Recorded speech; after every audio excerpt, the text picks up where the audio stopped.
Yo, we're live. How's the audio? We good? Echo? Self-check. Hang on. Let me jump into the YouTube. Hang on here. Hang on a minute. All right. Shit. All right. Ill-prepared per usual. How's this microphone set up? Is it good? All right. Collector Arthouse. View channel live. Bing. All right. Do we have echo? No echo. No echo. Right? It's good, right? Who's going to confirm? Mic is good. Beautiful. All right, guys. I was almost prepared this time. Almost prepared, but not quite. So let me think here how we want to get started. We got 12 people so far. We got some on Facebook. Let me take a look into Facebook and see what's going on here. We should be multicasting to the Collector Arthouse YouTube channel and the Facebook channel. Yeah, so I see David Monahan is in there. He says, yo. So if you're on Facebook, I cannot see like who you are in the StreamYard chat. So it's better to follow on Collector Arthouse YouTube, if at all possible. And then I can see who you are. And, you know, I try to look at the chat here and there when I can. And let's see. So we got some conversation going on there. There's a few things that I wanted to show. All right, let's show what we have. First of all, let me put the keyboard somewhere. We got some cards here on the table, right? So let me zoom out a little bit, see what we got. So the first things first, we're here for a sample pack break opening. Sample packs, right? Last time I had wrappers all over the place. We've done, what is this? Let me check the motivational notebook. Keep it up. We are on breaks number 10 and 11. This is the 10th and 11th pack. I actually don't want to show it on camera. So 10th and 11th, and then we got 12 and 13 coming up next weekend. So 12 is sold out. 13 is open for business. There's been 3 sold, 15 cards in the pack, so there'll be 12 remaining. So let me get into like how you enter. I'll get into that in a moment, right?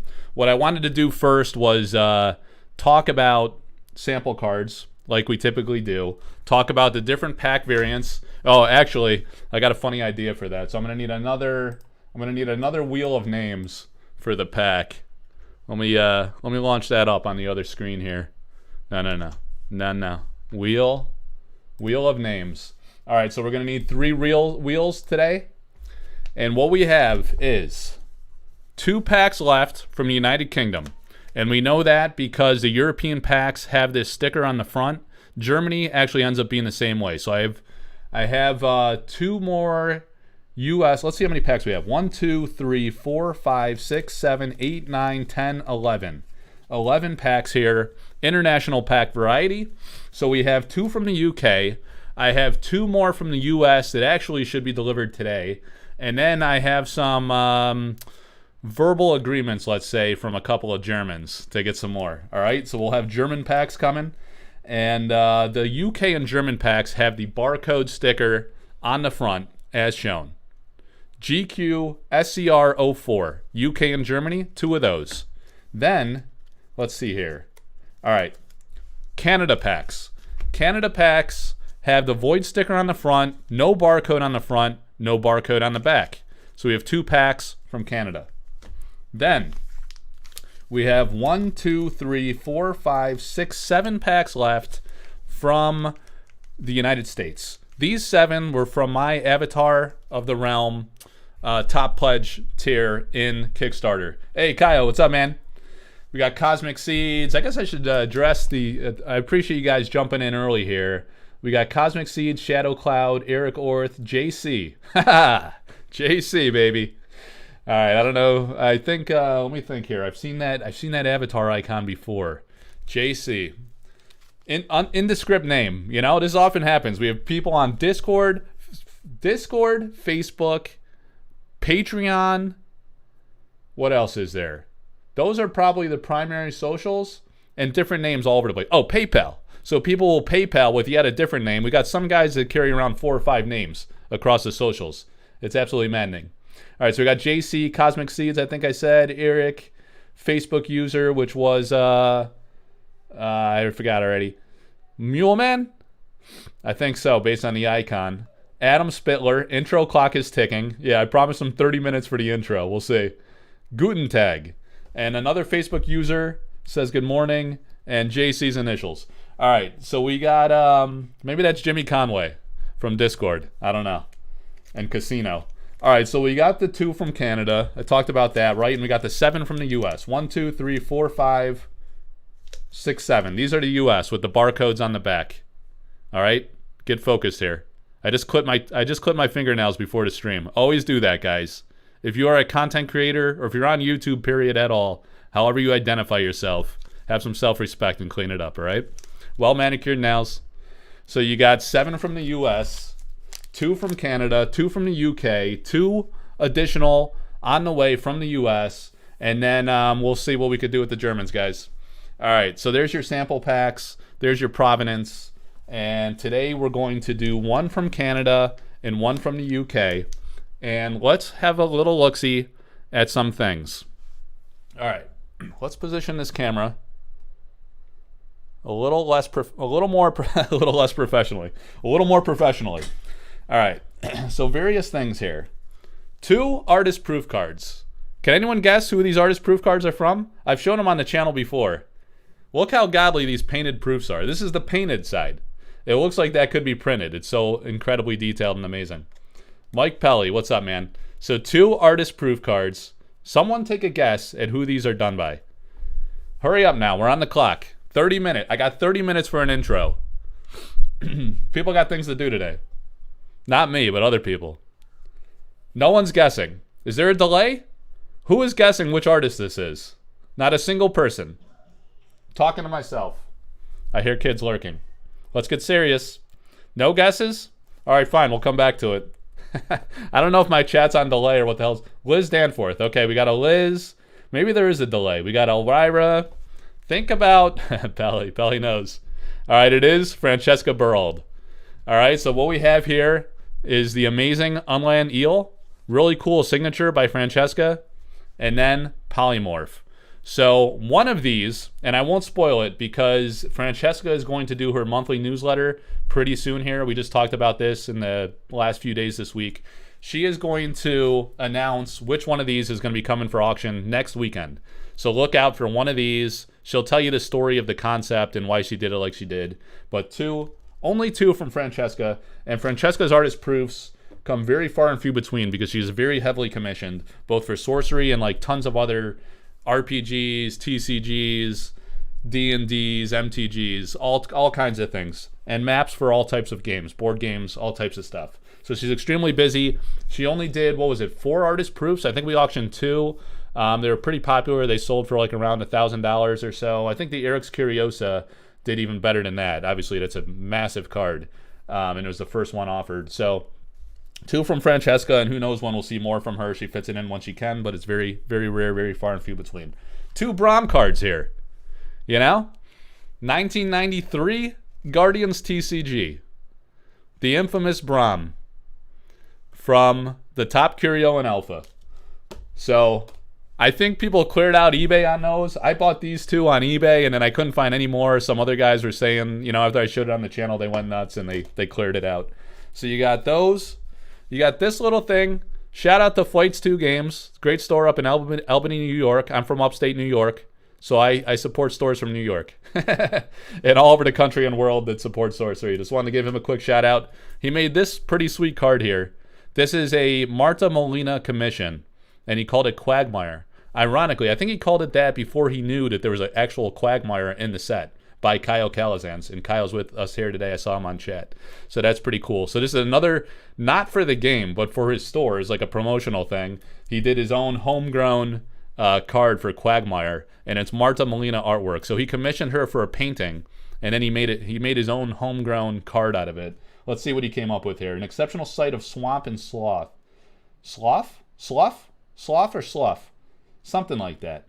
Art at? Is that an at symbol and not a copyright symbol? We need to talk, man. Who owns the copyright to this? He puts an at symbol on the card right here. Dave, Crazy Dave Sheedy, what's going on? Genesis, units occupying nearby sites are immobile until your next turn. Is that how the regular Quagmire works? Let's see what he put in here. So he sent me this little package of stuff. Oh, it's all it's all copies of this card. So hey, if one of you guys in the break want one of these cards, maybe I'll shoot you one. This is pretty cool. It's like an alternate art. You could actually, I guess it's playable if the mechanic's the same. I'm not sure if it is, but it's a little pack of cards there. That's awesome. All right, so we got that. Now let's talk about some of the things we're chasing here in the sample packs. So the big thing, 2 weeks in a row, we pulled this ordinary counterspell card. So the counterspells were cards that were being play tested in the early days pre-alpha, right? And there was a counterspell for every rarity that countered spells at equal rarity. So you see the ordinary counterspell, counter an ordinary spell, right? And then you'd have an exceptional counter and an exceptional spell. See, there you go, little zoomy zoom and focus. So we had ordinary, exceptional, elite, signed by the playtester, one of the early game developers, and the incredible Jussie Pilkus unique counterspell. This is actually a sample card printed by the Chinese factory. This predated alpha, it predated Kickstarter, so it's from the silver packs, the early unmarked silver packs. So there were packs like this with no barcode on the back, so there was no barcode. So it was more like our Canadian packs, right? Where's our Canadian packs? There were no markings anywhere. You had a pack like this, no barcodes, and at that time, no void sticker. And that is the provenance of this unique counterspell. I actually presented this for auction ages ago. It topped out at $1,000, and it didn't hit reserve, so it still is not sold. I'm still just kind of holding on to that, and maybe that'll be reoffered in the future. But you have this. This is the only card from this lot of these counterspells that is from sample cards, and it's from the pre-alpha, right? So that is a monster banger, something that we could potentially find in here today, maybe, if we're super lucky. You got to be godly lucky, because there might only be a few of those in the world, all right, ever printed in sample card form. Then you have the ordinary counterspells with artwork from Francesca Berald. I showed this on the Sorcery Contested Realm community Facebook group, the actual original painting. Amazing frame job this guy did. You know, so he shared that with me, and I shared it there on the group, and maybe in the Collector Arthouse Discord too, I forget. Then you have the exceptional counterspell, Doug Kovac's art, amazing artwork. Again, not used in alpha, so maybe we see it in the future. The company also said that we would not see the counterspells introduced, or at least as a quick mechanic. Maybe, I forget if he said if it was a quick mechanic or a counterspell.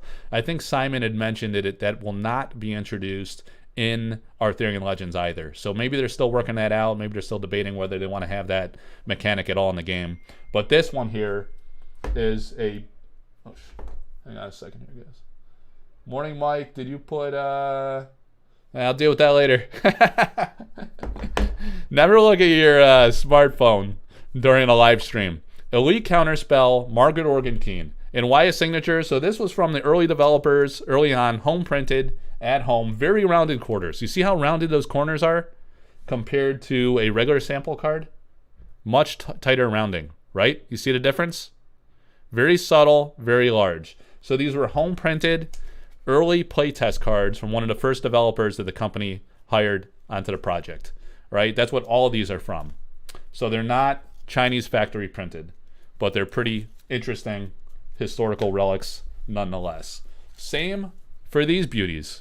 Early playtest cards that were being used by the developers in testing the game mechanics. So some of these things have changed. Interesting on these, the backs are full art, and this one happens to be inverted, right?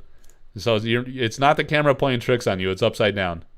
So you have these beautiful playtest cards. Are they all inverted like that? Yeah, that one's inverted. The Avatar of Earth, inverted. And this one's inverted. So they're all upside down. Nothing in life is perfect.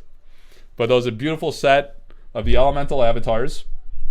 So this is from early playtesting of the pre-con decks. Trying to find the right balance in the pre-con decks. We have the amazing... So I actually sold this original painting. Dan Seagrave sold... This is one painting, the original. The Tower of Babel, Apex of Babel, and the Base of Babel. So I think it was called the Tower of Babel at one time. This is a singular painting by Dan Seagrave, sold to somebody in the community, and then I sold this one to Red Zone Rogue, and he featured that on his channel recently in a beta break. So that was a deal we worked out, and yeah, he's a lucky owner of this beautiful artwork by Dan Seagrave. It's pretty amazing, and once again, both cards signed by the developer. So that is pretty awesome. Early playtest Philo Stone. It's the Philo, guys. Look at those rounded corners. Amazing. All right, Book of Kels. Now, the reason why I'm showing these, we found one Philosopher Stone ever in a sample pack. This is not it. This is a home printed playtest card signed by an early developer, but it is a potential pull we could find in the pack, and you will find it like this, right?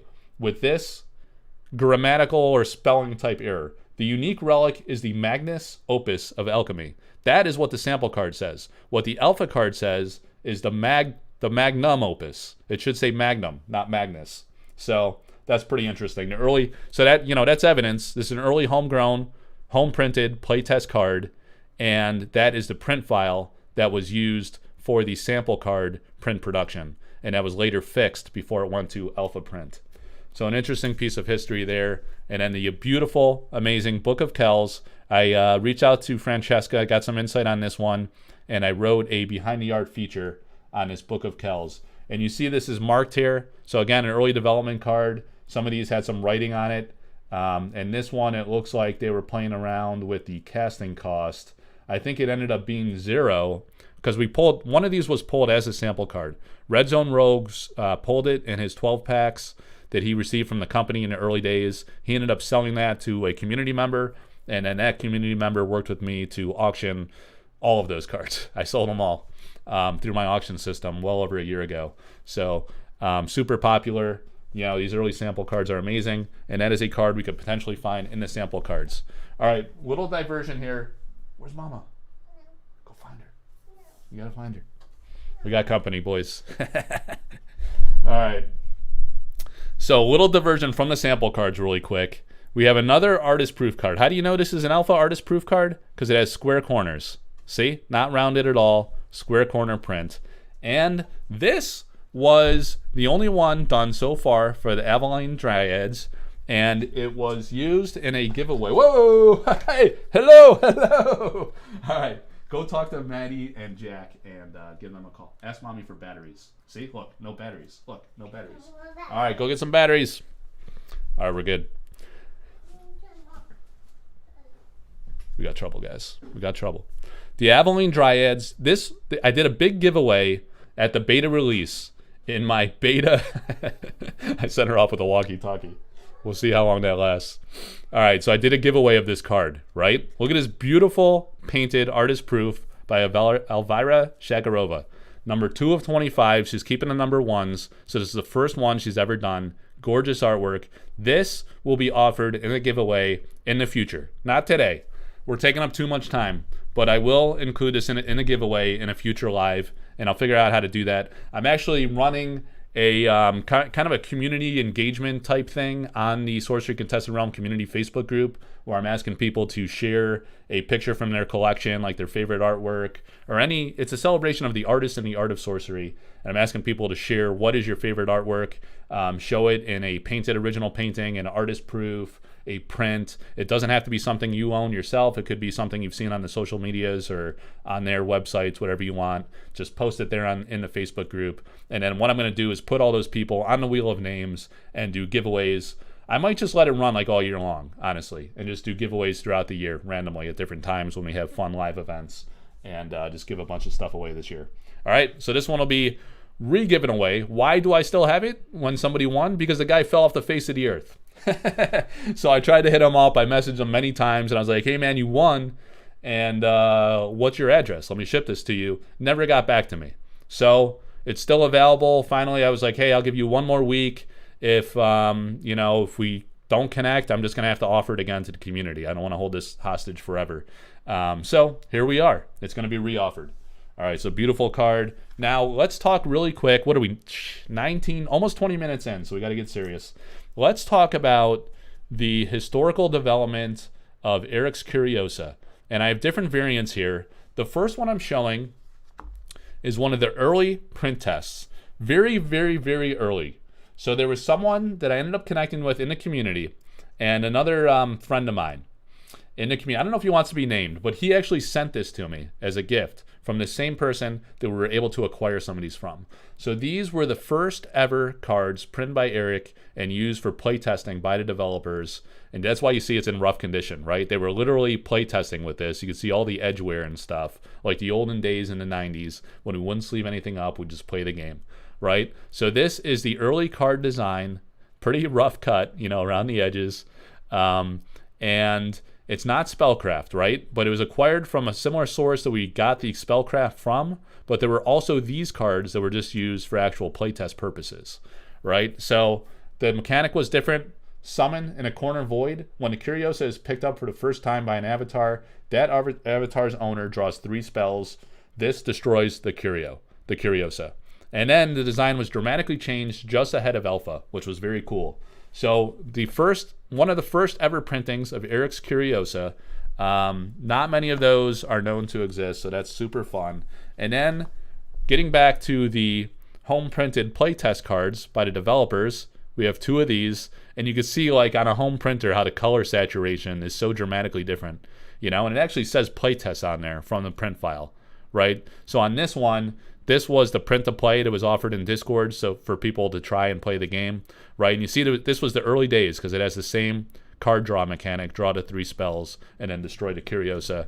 So we have 2 of those, deeply rounded corners, pretty hilarious.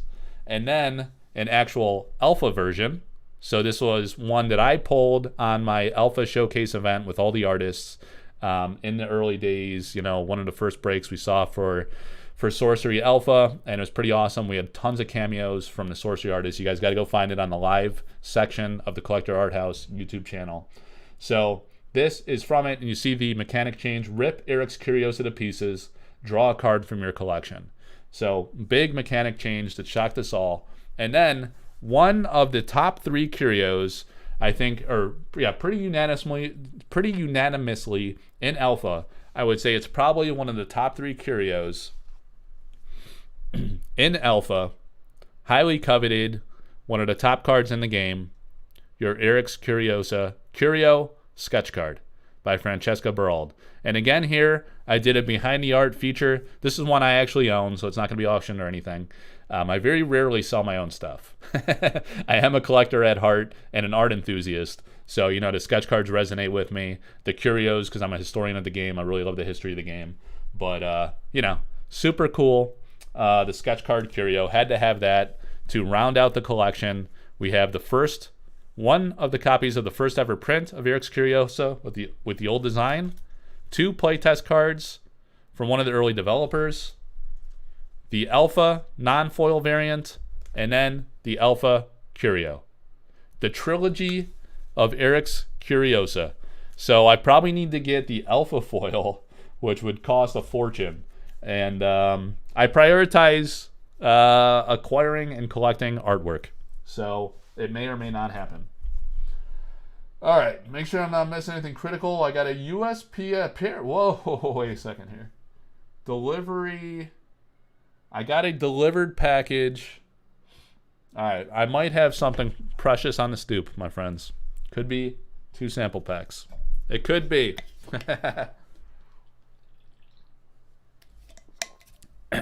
We'll check that out later. We got things to do. All right, so let's go. What are we doing next here? Let me go to.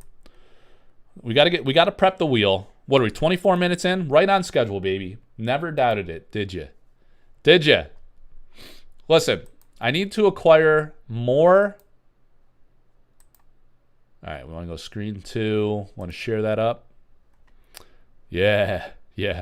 I need more sample packs, guys. If we want to keep this rolling, we need more sample packs. All right, so help me help you.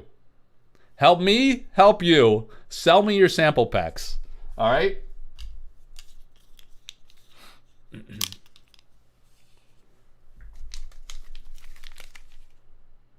Help me help you. Help me help you. Sell me the sample packs, and we'll break them here on the channel, and we'll keep the glory train running. and we will uncover the history of sorcery one pack at a time, one card at a time, and do the comparisons from early development history to current present day. Mike must have got in trouble with the wife for taking too long last week. He's moving fast through the intro. It's hilarious that 25-minute intro is considered fast. That's how far we've fallen or come. I don't know, one or the other, depending on perspective. Here's another thing, guys. How do you buy into the packs? I always have to preface with that because I do these lives. There's always like one or two guys who are like, oh, how do I get in on this one? This is not a Whatnot stream. This is not streaming on Whatnot at all. So that's how you would know. It's on YouTube and it's on the Facebook community group page. Simulcast, right? So I pre-sell them, all right? So the first thing you could do, let's go have a look-see at the Facebook interwebs. For those of you guys, how excited that guy is. All right, hang on here. Nick, man. It's an excitable character, that Nick. All right, so you go to Collector Arthouse Facebook group, right? And I announced the break, blah, blah, blah. And here you go. Orders are now open for sample pack 13. And then all the details, the costs, how you can contact me to buy in and submit payment to PayPal. So we're doing 10 and 11 today. 12 is already sold out. That's for next weekend. 13 is now live for orders, and if that sells out, we do a double whammy, right? 2 packs, just like we're going to do today. And there are 3. Let me check the Notebook of Inspirational Dreams. I think there are 3 slots sold. Yeah, 3 sold, all right? So that means there's 15 cards in the pack. There's 12 left. And there's no limit to how many you could buy. You get a multi-pack discount. It's all described there, right? So you can go there on Facebook, or you can go on Discord here to Collector Arthouse Discord, and you have sample pack break 13, and pinned up top you have the details of the buy-in. You can comment and text here. So 3 are sold, 12 left, and you can contact there, or you could just private message me on Discord or on Facebook, Mike Servati on Facebook, and that's how you get into these breaks, right? But what I'm going to do for the next one, all right, let me show you one more thing here. So if you go to collectorarthouse.com and then you go to the shop page, I don't know if people really know about the shop page because this is largely like a content website, right? About the art, artists, the history of sorcery, collectibles, curios, all types of like great information, right? But I have a lot of artist proof cards available for direct sale from some of the artists I work with, which is, in this case, Elvira Palakowska and Vincent Pompetti, right? They're all listed here, and then you can just private message me and let me know which are still available, because a lot of these sold, particularly in December around the holidays and then soon thereafter, but there's still a lot left, right? And what tends to happen, like one of the fundamental reasons for my existence in sorcery is that I want to spread awareness and appreciation for the artists themselves as people and their artwork, right? And promote like purist enthusiasm for art and artwork, right? So to encourage that, I had this idea this morning as I was ill-prepared for this event, that what I would do, what tends to happen, right, is that people go for the most highly meta-relevant cards and or the highest rarity cards, you know? So we end up with more copies of the lower rarity cards or cards that are perhaps played less, right? But they're all beautifully hand-painted. Or in Elvira's case, Elvira Palakowska, amazing hand sketched, right? So I have more copies of those available. If pack 13 sells out before next weekend, and we can do a 2-pack, what I'm going to do here is give away I'm gonna cherry pick an artwork from either Elvira Palakowska or Vincent Pompetti, an artwork that I think is very nicely done or that I think is awesome and resonates with me from an underappreciated card, right? And that way we can spread awareness of art, and some of you guys that are hardcore collectors and are into the sample pack breaks will just get a free artist proof card. So I'll do one for all participants in pack breaks 12 and 13, assuming 13 sells out before next week. I'll put all of your names on a single wheel of names, and one of you guys will win a free artist proof card. So basically, I'll buy it from the artist, and then I'll give it to you guys. All right, so let me do something here real quick. All right. Yeah, look. So here we go. So just to give you a little smattering of an example, here are some of the Vincent Pompetti artist proof cards, right? So like I said, I'm going to just pick one that I think is awesome, like a great artwork. Who cares about what the card is? You know, it's not going to be based on rarity. It's just going to be one that I think is a great artwork. All right? And then I will buy it from Vincent, either one from Vincent or one from Elvira, and then someone will win that. One of the participants in the break will win that. So it's an incentive to try to sell out the pack break and a way to spread the great appreciation for artwork. And maybe once you own one of these or see one in person, you'll appreciate how epic and awesome they are. Look at these. Look at this. Right? Nobody seems to care about the battering ram, but the artwork on the back is just as awesome as all the other ones that are more meta relevant or higher rarity, right? So it's still a precious collectible. Look at it. Look at all these options. So I will hand pick one that I think looks super cool, and someone's going to win that baby. All right, we're at 31 minutes. 35-minute intro and counting. Nailed it. So I'm being called out. Called out, baby. All right, we're ready to go, guys. I'm feeling pressured. We got through some of the intro stuff. What we need to do now is go back to the interwebs here, and let me close the. Let's go to the. Should we do more? I don't know if we should do more intro or not. I'm about to get crushed here. Sorcery Contested Realm Community Group. All right, this is the giveaway I was talking about, guys. We're just gonna keep this open-ended and running. I have it pinned to the featured banner. So when you go to this group, make sure the featured banner is displayed. I think it defaults to open because I created this group, but oftentimes you don't see this featured banner at the top, and then you miss a lot of cool, awesome stuff going on. So the featured banner has this giveaway, and I'm featuring The Lady of the Lake by Severin Pinu as a look into the future. It's symbolic, right? Arthurian Legends coming up and breakaways or giveaways coming up, right? So we'll use this list. I asked people to post in here an artwork that you love. It could be from your personal collection or otherwise. I talked about it earlier. And you see all these awesome things that people are posting in the thread. 200 comments. Absolutely insane. 75, 76, 77 likes, right? Liked by a few of the artists. And of course, here we go. Here's the comments. So basically, if you post here with an artwork you like, it could be your own, it could be something else you've seen on the interwebs, you will get your name on the wheel at some point in the future for some kind of giveaway. All right, I belabored that enough. Let's see, the wheel of names, right? Yeah. All right, so here's the idea, guys. We're going to prep this wheel. What we're going to do is we're going to roll for Canada pack or UK pack is what we'll do today. One from each country. Shuffle, shuffle, shuffle. And then we need to go to the names for the actual break. That way, it's not up to me. Some of you guys are on pack 10. Others bought into pack 11. And some of you are on both, right? So just to be fair about it, and just random upon random is what we're all about here. That's how we're going to do it, right? So I need to populate the wheel for the first pack. Pack 10 and 11 is what we're doing today, right? All right, so we're going with Decoy Octopus. He has 2. This is the prep work I didn't get to. Just like last week. Blowing it.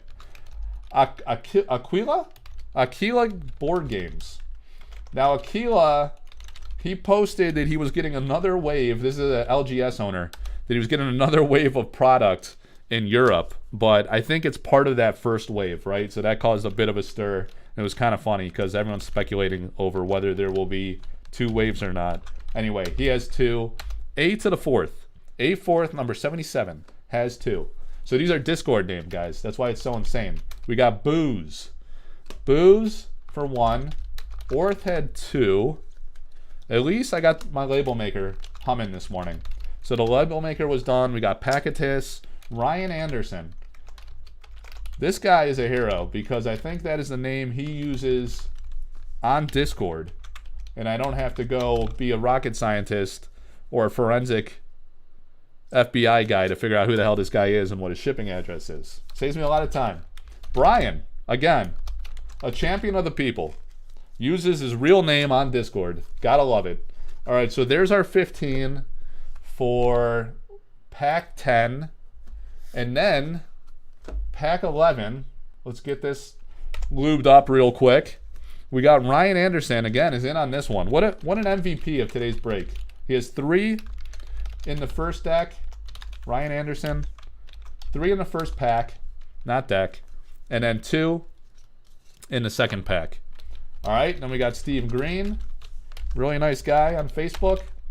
People use their real name on Facebook, right? I forget if he is on, I think he's Greenberger or something like that.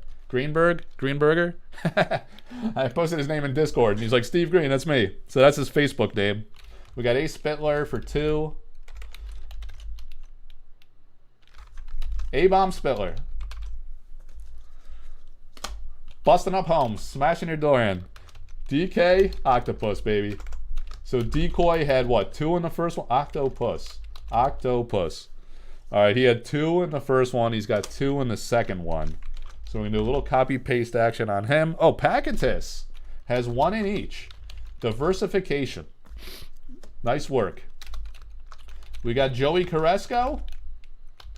His name's not even Joey. But he also is a store owner. So we got store owners getting excited about sample cards and the early history of Sorcery. You love to see it. You got R. Koenig. And I'm actually going to spell his name correctly this week. Oh, you got the Mule Man here. Mule Man was the guy that chimed in earlier, I think, on Facebook. And then you got User17 for 2. All right. User17. Bidding on the auctions. People call me a shyster because I'm making up names for bids. User17. They're accusing me of making shit up. Would never do it. Would never dream of it.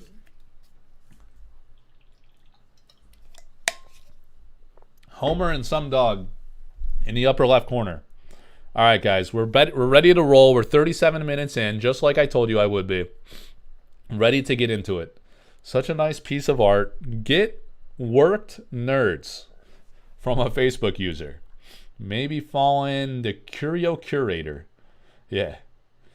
Jesus, brilliant. Love battering ram. Nice.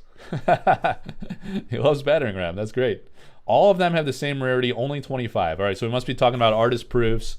There's 25 given to the artist, 4 in the Avatar of the Realm top pledge tier in Kickstarter, so technically 29 copies. All right, do we know how many sample packs are left in circulation? Left in circulation is an interesting question. So I'm opening 10 and 11 here on the channel. We'll have 12 and 13 next week if we get 13 sold out. There is a guy named Eric, A-R-I-C, in the Collector Arthouse Discord who is keeping a file. He's tracking down everybody from the Collector pledge tier and the early bird tier. There was 100 people that got 1 pack. 24 from the Collector tier. They got 4 each, so that's 48. And then there were 4 from the Avatar of the Realm top pledge tier, 4 people, 12 packs each. So another 48. No. 24 times 4 is not 48, guys. 12 times 4 is 48. 24 times 4 is, let's see, 20, 40, 60, 80, 96. 96 plus 48 is some number that you're going to need a calculator to figure out. Plus the 100 gets you to 244. All right, that's basically how it breaks down. 244 from the Kickstarter. And then I got some things in the work where I'm trying to make some acquisitions of some extremely rare God tier stuff, which I cannot quite leak yet. I'm also working on a company that does cases, right? So we're going to have an affiliate deal with the Collector Arthouse and the company that does these babies. So these are for packs, right? This is a beautiful case for a booster pack, perfectly made to fit. However, it does not fit the sample packs. That's why my sample packs are not in these. This is an alpha pack, right? You see the alpha symbol right here? So it fits these beautifully. We're working on a single card prototype. And if and when that is ready in time, there might be a mind-blowing opportunity here for the Collector Arthouse and those who are into breaks and extreme rarity type stuff. All right? But enough said, too much said. Let's get into the sample pack break. We're not going to need a keyboard, I don't think. What we're going to need here is the cards from the first list. We're going to need to go to the Wheel of Names. And what we're going to do is kick it off with sample pack 10. And we're going to figure out if this is going to be a Canada pack or a UK pack. So, a little spinny spin. Let's get our sample packs here. UK pack, it looks like. Wait for confirmation. We might have to have a single wheel spin later. All right, so UK pack, very easy to identify because it has the sticker on the front, right? UK pack. There it is, guys. So pack 10 is going to be from the UK. You're off the wheel. We got to make sure we're going to this wheel. This is the pack 10 lineup. Shuffle, shuffle, shuffle, shuffle. But what we do first is we open the pack. And I almost cringe to go full screen on this because opening the pack is always a massive endeavor. So first of all, look at all they give in the pack. So my thumb all the way to beyond the bottom lip of the sticker. This is all excess space. This was really tightened up by Eric in the alpha packs. So this was actually further compressed, so it's a little more snug in there. But we have all this extra wiggle room so we can struggle with this Chinese mega glue to get this open as cleanly as possible, which never works. I usually try and fail, and then we go to the tear strip. But I have a incomplete vision. Come on, baby. Work with me.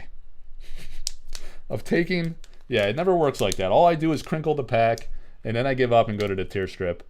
But I try to keep it clean because I'm going to have all these packs someday in the future when we're done shredding them to pieces. And maybe make a display of sample pack wrappers of some kind. Eric. Yeah, there's Eric Meyer. He is the guy. No. No scissors. We need that top lip, Ryan. Because what I'm going to do is try to showcase these packs. And I don't want them to be like little Smurf packs that have their heads lobbed off. You know? I want to make some kind of like frame display of like a shitload of sample pack wrappers. I think would be pretty slick, because I don't think there will be anybody else that'll handle this many sample packs as I have here. As long as we can keep these breaks rolling. This is the downside of clipping your nails, boys. It's difficult. Gives you lose that sharp edge, quite literally, to work with. I don't want to get scissors. I could get the knife of glory, the axe knife. All right, come on. Come on, glue. Son of a bitch. Never curse on YouTube. It's bad for views. You could get canceled by these absolute savage toxic haters. Cancellation is always in play. All right, guys. I see what's been done. So it's like there's extra mega glue in the center where it's intuitive to rip it. Good Lord. All right, and then you start working to the fringes and you get some relief. How's the audio? What's my dBs at? Are we good on dBs? 40 dBs. 40 decibels of articulative glory. We got all the decibels. That right there is the original painting of Seasoned Sellsword. Amazing artwork by Lindsay Kermet. In the land down under with Eric in New Zealand. All right, guys. Almost. Look how I butchered my boy. Look how they butchered my boy there, guys. That's unfortunate. But it's only the backside. Kind of. Look how they butchered my boy. That's sad. That is a sad break right there. All right, so now we need to carefully slide the cards out. And these are sample test print cards. You know, this is before they converted the salami machines to card cutting machines and invested in the new equipment. So there's our pack. And, you know, so there's some edging sometimes on these, some chipping. Surface things, maybe I don't recall seeing as many like grid lines and things like that. So they're pretty decent shape in that regard. But you know, they're not pristine PSA 10s or BGS 12s. All right, guys. Audio is great. That's fantastic. Thank you for that. What was that UPS delivery from Germany? I don't think we heard. What does that even mean? Was that UPS delivery from Germany? I don't think I understand the question. I'm probably missing some context, I assume. So if you look at this one has some, I was just saying there's not a lot of surface issues. Sometimes there is on the backside. So you got a little smudge butcher right there, a little smudge butcher right there. And there a little bit. Sometimes it's just dust though too. I find these cards to be dusty sometimes, you know? It's like they tossed aside the salamis, forgot to change their gloves, and just went right into the cards. So we have an Atlas cards. Who's cheating? Who's peeking? The Atlas cards are always extremely rare. What I'm finding is, guys, sometimes people buy into these packs, and then they land like a monster in this, and they sell the card for like $1,000. Sometimes a few $100. So the buy-in is $300 per slot. If you get 2 or more, it's $275 per card. And what we're finding is these sample cards are pretty coveted. It is a niche segment, of course, right? Just like art is, just like for original paintings, just like artist proof cards are, just like, I guess, promos you can consider, things like that. The mainstream, highest market size is always going to be cards right out of the booster packs. And then you have all the different niche, specialty, special interest categories. And but there is a pretty thriving market for these sample. Another Atlas card for these sample cards. And some of the guys, if they're not hitting the cards that they want to hit, they're reselling those. They're making trades or deals with other people, participants of the break, or I'm helping them get the word out, and they resell it, and then they get a free roll. They basically parlay the cash into free rolls and future breaks, and then we get to keep the engine humming and keep doing the breaks and keep discovering new cards. So I showed a bunch of grails that we're trying to chase in the opener. There was only, what was it, about 22 minutes long? It was only about 22 minutes today. And we're 47 minutes in. So, yeah, we showed some of those grails, some of the things we're looking for. Philostone, Predestination, Lord of Lies, Eric's Curiosa, maybe. There was one in the pre-con decks. I don't know of any that were pulled in the sample packs. So we don't know if the print files were changed for sample packs or not. But anyway, it's from UK, not Germany. Yeah, this is a UK pack. You mentioned you got a delivery at the front of the stream. Oh, yeah. So the delivery, those are the 2 US packs that I'm getting today. I think the Germany packs hopefully will be shipping out. It could be either early next week or late next week. So I'm not sure if we'll be able to get a Germany pack in for next weekend's break. It might be tough. So probably pack 14 will be a German pack. Next weekend's 12 and 13. I have 1 Canada pack left after today, 1 more UK pack, several US packs. So maybe we'll bring it home to the US next week and do at least 1 US pack, maybe 2. I'm thinking maybe 2 US packs next week, because the week after, when we go to pack 14, if by some crazy ass miracle we can sell like 3 sample packs, maybe I'll do like a world tour, a world tour break where we open one from UK, Canada, Germany, those 3, right? And if we have 4, maybe if we wanted to just wait and sell out 4 packs, we could do like a world tour that includes the US and go with 4 countries. Would be effing insane.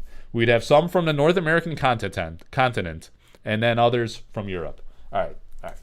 I could have been shuffling while I was running my mouth. That would have been a high efficiency move, but I was not. All right, what's up, guys? What's going on in the chat? We got Sophie from Cardboard Guide. How you doing? We got Comby Bolin.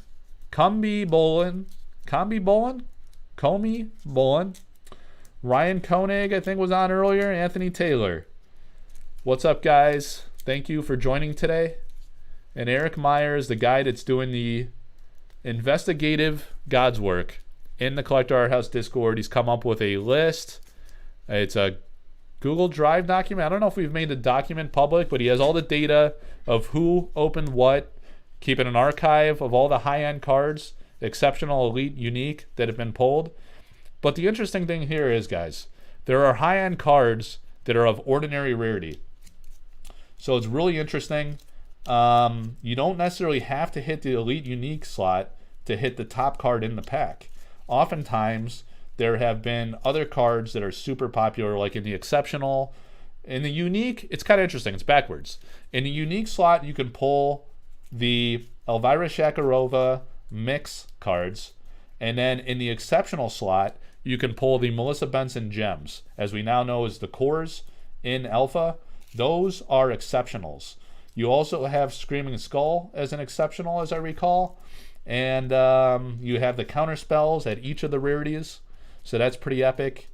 Yeah, so Eric is collating the data. A-R-I-C, Eric. All Erics have a special magical ability, as it seems. Erics of all spellings. Maybe different Erics do different things. But they're doing God's work out there, guys. To all of our benefits. So we're finding data on how many of the 244 packs have been ripped. What are the high-end cards that have been discovered in those packs? And Eric makes himself available for all these streams, or watches it back, I presume, and archives all of the data pulled from my stream. So that's pretty awesome. All right, are we adequately mixed up here? I like to make the exceptionals. The exceptionals are really the bangers, I feel. There's huge potential in exceptionals, but also you can get to ordinary counterspell, other fun ordinaries, and then of course the elite uniques have all types of magic. All right. So back to the wheel. We're ready to get our wheel on. Let's do a few more shuffles. Sample pack number 10.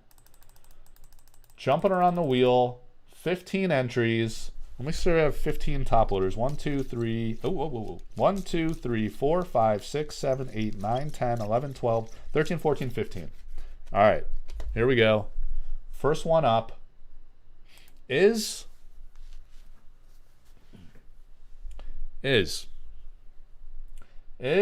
Aquila Decoy? Aquila Board Games. All right, so this is how we do it. Very orderly process here. Aquila Board Games. And then we remove him from the wheel. One of his names. He's got 2 pulls in this deck, so he's been removed. And then right off the top, finally, 52 minutes in, we get our first card. Dodge Roll. So interesting, I just shared the sketch for the Dodge Roll, and I think did we talk about this last time? This is an epic ordinary pull because it's one of the very few cards that has the quick mechanic that was discarded and not used in Alpha. So this is very much prevalent. The Counterspells have the quick mechanic, which means you play it on your opponent turn. So actually, this is the only one that survived for Alpha. So you still have the quick mechanic on Dodge Roll in the Alpha set, the only one that has the quick mechanic. The Counterspells were not used at all. So if we go to let's go to Collector Arthouse. Actually, yeah, let's go to the collectorarthouse.com website. Sorcery cards. All our beautiful artists here, right? So Dodge Roll was by the great Vincent Pompetti. Here he is. Here's his cards. And in the Dodge Roll and Alpha, it went from ordinary to exceptional, exceptional magic, nimble, and quick. So the quick in the type line text means you could play it on your opponent's turn. May be cast when an ally is attacked. So as your opponent is attacking you, you cast this card, Dodge Roll. An attacked ally may move to another adjacent location to evade the attack. So it's pretty great card, right? Because it's cheap to cast. You just got to preserve 2 threshold, 0 and 2 threshold, same as it was on the sample card. And then you get that movement effect. You get to dodge the attack and move to another site. So friggin' awesome card by Vincent Pompetti. That's a great hit for Aquila Board Games. And I forget if he's was he in Spain, is it? Somewhere over there in Europe. So let me show you one more thing. I'm going to have to go to the keyboard this time.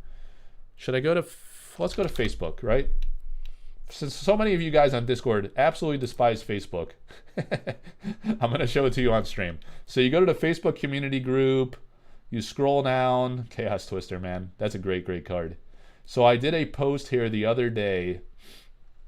I think it was yesterday or Friday, maybe. I don't know. I should probably look at the screen so I don't skip it. So tons of action and engagement going on in the Facebook community group. Look at this crew by Nick, man. Nick and his boys. Always making the magic happen in the City of Angels. All right, so here you go. This is what I was looking for. Vincent Pompetti. These are some of the sketches. So I did a great interview with Vincent. He shared some of his early thumbnail sketches that he was working with Eric to show the sketches. This is the original painting. You see his signature in the lower left. Amazing, amazing artwork, by the way. I absolutely love this internal perspective of the guy on the ship carrying the burden of the anchor. So this was an early sketch of Dodge Roll. You see how much the design changed? Eric said, like, nah, you know, I don't think the giant elephant's gonna work. But this element of evasion of this guy, he liked that. He just wanted to change it to this big ogre-looking dude to replace the big elephant. And it came out absolutely masterfully by Vincent. So it's really cool to see the thumbnail sketch of that. But I digress. It's taken too long here. Let's go back to the wheel. Congratulations to Aquila. I think that's a nice one. Smash the thumbs up, everyone. Yeah, I always forget to say that. Thank you for doing so. All right. Spin the wheel. Card number 2. Pack number 10. Ryan Anderson. 1 of 2 for Ryan's on here 3 times. All right, Ryan Anderson. So we grab his top loader card, take him off the wheel, and right off the top, another spell card. So we have 2 Atlas cards in here. Atlas cards are very rare, but here we go with another spell card. Oh, Tide Naiads. Gorgeous artwork. So this is really cool. This was one of the very few artworks in the very early days of the Sorcery website and some of the socials that Eric used to showcase the game. Incredible, incredible artwork by Jesse Pilkis. Look at the color and the detail, the line detail in Jesse's work. Absolutely amazing artwork. I think Eric bought this original painting. This is really awesome. I don't think I've ever pulled a Tide Naiads in any of my 10 breaks. This is absolutely amazing. Exceptional mythics come crashing in. Submerge. These Naiads move freely within a body of water. So let's go to the Collector Arthouse website and go to the Jesse Pilkis page. Where is Jesse? Juicy, perhaps. All right, Tide Naiads. Exceptional mythics come crashing in. In Alpha, it says exceptional spirits crash into shore. So they both have the submerge mechanic. The interesting here on the sample card is it says these Naiads move freely within a body of water. This was changed to this site is flooded. It is a water site. All right, so it actually floods a site and makes it a water site. That is a significant change. That's pretty cool. Ryan Anderson, man, that is a beautiful looking card. That artwork is amazing. I'd love to own that one. Damn it, Eric. Come on, man. Damn it. It's buying too many. All right. Calm down. Keep your composure. 13 left. Right on schedule at the 58-minute mark. Anything within the first hour is house money. Decoy, I'm still sniffling a little bit, guys. I'm at like 97%, let's say. I'm close to 100. I'm almost there. Decoy. These lives are probably pretty damaging. To go several hours without food and very limited water, it's not a recipe for success, my friends. Decoy Octopus. Right off the top. Good luck to you. Bridge Troll. The Bridge Troll, man. Is it the top Curio in Alpha? Maybe? The 3 trolls? Let's see, is he trolling us? In Eric's Curiosa game, the purity of the project. The Curio in Alpha says in Eric's Curio game. Silly. The Bridge Troll. Alright? So for those of you master collectors, you got to have a Bridge Troll sample card if you want all of the alpha and pre-alpha variants. So let me go to the website here. I know we talked about this one last week. I also pulled this last week. Vasily Ermolayev, the church painter extraordinaire. Guy's amazing. All right, so it was only 1 to cast. It changed to 4 to cast in alpha. It went from ordinary to exceptional. An ordinary monster, vexed by all who dare, changed to an exceptional troll, accost the incautious. Accost the incautious. I like that. It's a nice, fun little play on words. Immobile, very simple for the sample card. And your flavor text says, "Who's that tripping over my bridge?" Oh yeah, this is the one that went to, oh my god. Yeah, "Who's that tripping over my bridge?" The mechanic changes to, whenever an enemy attacks Bridge Troll, they must spend all of their remaining mana to give you... Jesus, it's a mouthful, guys. Whenever an enemy attacks Bridge Troll, they must spend all of their remaining mana to give to you on your next turn. Wow. That's pretty wild. That is a dramatic change. And it says, "Oi, who's that tripping over me bridge?" Right? And I'm only going to say that one time this week because it's so absurd. Who is that tripping over my bridge? Basically, it turned into this, like leprechaun-y type speak, let's call it. All right. Let's get serious. I'm not even showing the wheel. We got to get back to the wheel. It's a good thing I checked. 3 down, 12 to go. Oh, my God. Hang on a second, guys. Hang on. Salvaged it right in time. No shenanigans. Steve Green. I don't know why it wasn't showing. Misclick. Where is Steve Green? Tell me Steve Green's in here. Wait a second. Wait a second. That's why. Hang on, boys. All right. No removal. No removal. We got to X out Steve. Steve is in sample pack break 11. Here's the danger here. You see we got multiple wheels up top? We got wheel 10, wheel 11, and then wheel of countries. Canada. We already pulled UK. All right, so we got to go back. We got 12 left. We're spinning sample pack 10 participants. Steve must wait probably another 2 hours until we get to his pack. All right, Aquila board games again. Quickly off the wheel. Gets to get released out of prison to enjoy his Sunday while the rest of us suffer through this big ordeal. Remove. And back to the live. All right, Aquila. Right off the top for Aquila.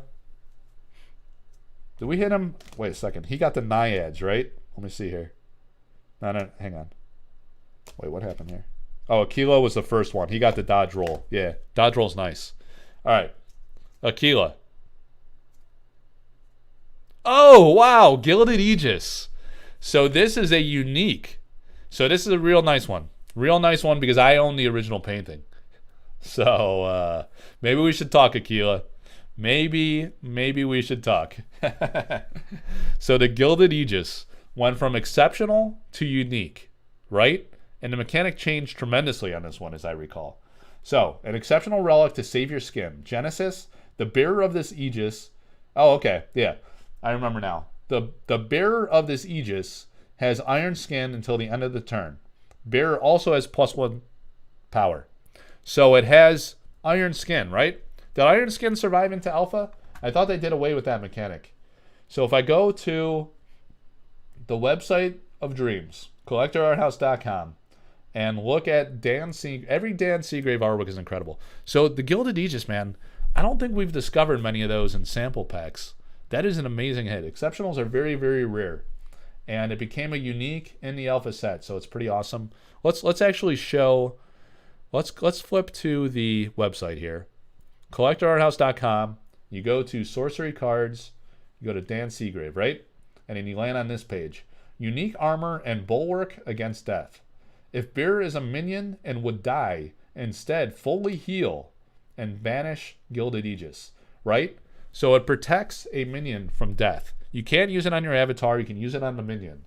But if you have like a big ass minion, that could be pretty epic. Or if you have a small one that has lethal or something like that, that guy can do some work for you. It's pretty awesome. All right, so no iron skin. Aquila. Yeah, man. We should talk about that one. My paintings need friendship. They need companionship with Grail cards. All right, guys, back to the wheel. We're at 11. 1, 2, 3, 4, 5, 6, 7, 8, 9, 10, 11. We're in good shape. Got 11 cards, 11 top loaders, 11 names. And this person is going to hit an Atlas card. So it's going to be awesome to see what that is. Didn't Tufted Turtles in the samples have Iron Skin too? Yeah, I think you're right about that. I'm pretty sure that is accurate. Decoy Octopus. With the big hit, man. Big money on these Atlas cards, guys. This is almost guaranteed to be a full refund of your break. Because the basic land sample cards, that's like a $300 card. I mean, I know the Shifting Sands last week. Guys getting a free roll on that baby. And the Atlas cards in general are just big time. Because there's just many less of them. We've only seen like 0 to 3 or 4 in a pack, and there's only 2 in this pack, right? So you can see how it's quite rare to be the guy that hits on an Atlas card, and there's probably very, very few of these in existence. Here we go. The Dark Tower.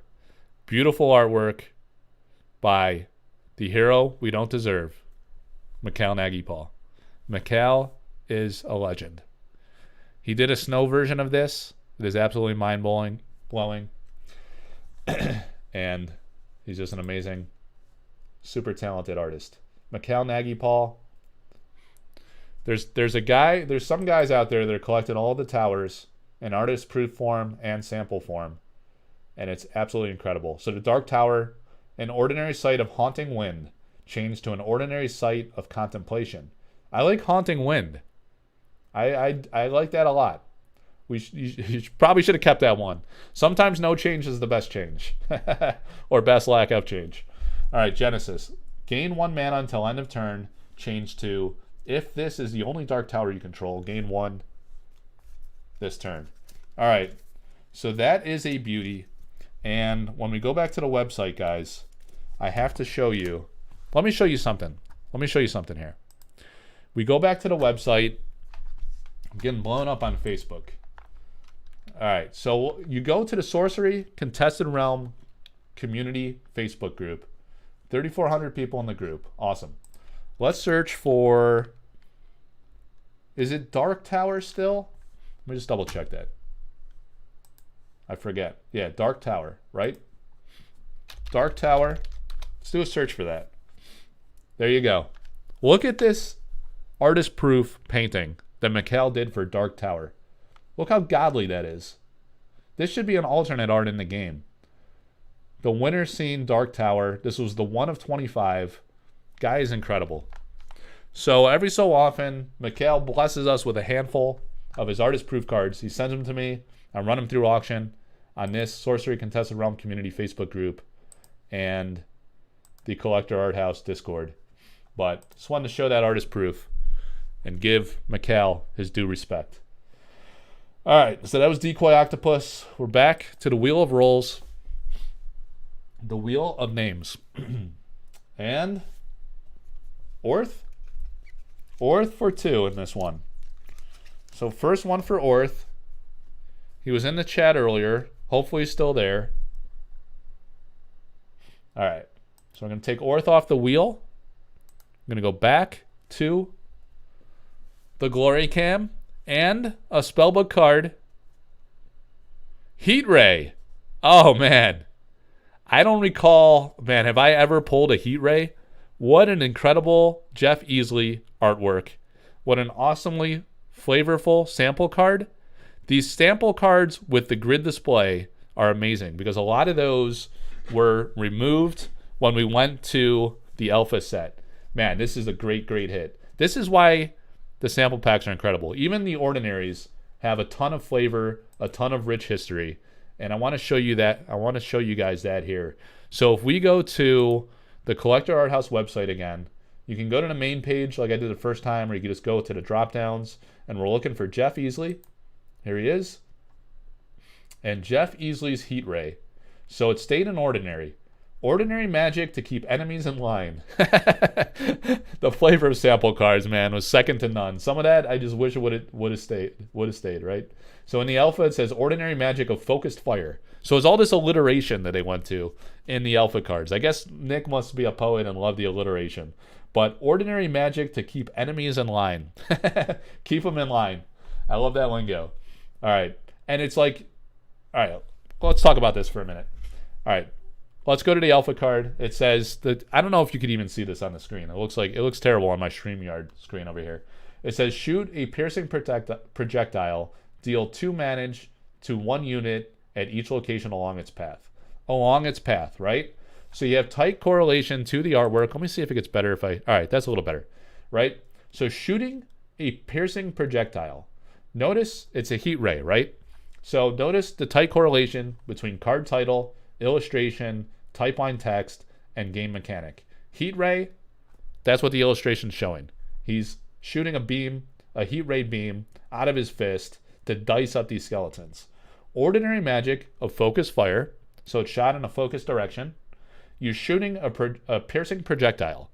It's a projectile, it's a heat ray, and it's piercing these skeletons, right? So every word has meaning and purpose. Deal 2 damage to 1 unit at each location along its path, right? So the along its path mirrors the illustration concept. But now, if you go to the sample card, there is already some beautiful correlation and flavor in the sample card, in my humble opinion. So heat ray, ordinary magic to keep enemies in line, right? So keep them in line. Twofold synergy here. He's firing in a line, and then you have the grid damage, which indicates a line of damage, right? You're casting from this spot in the grid, and then 1, 2, 3, 4 steps away, you could pop them for 2 damage. Deal 2 splash damage in a line, just like the illustration shows, just like the mechanic grid shows, in any cardinal direction from the spellcaster. Beautiful thing, guys. Heat ray, that's a great hit. Congrats to Orth. Very nice sample card. All right. Again, I failed to bring a protein bar to this show. Once again. Sometimes the wife bails me out with some food. 9 names left. Here we go.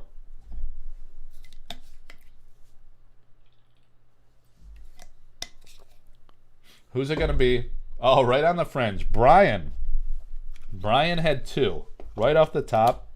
We go to Brian. Remove 1 of his 2 from the wheel. I've been doing this right, guys? This pack has been on fire. Save some for the Canada pack, boys. Yeah, it's been amazing. Yeah. Eric looks happy. Eric Orth. 6 says Cosmic Seeds. All right, guys. Let's get our head in the game. And Brian with another spell card right off the top.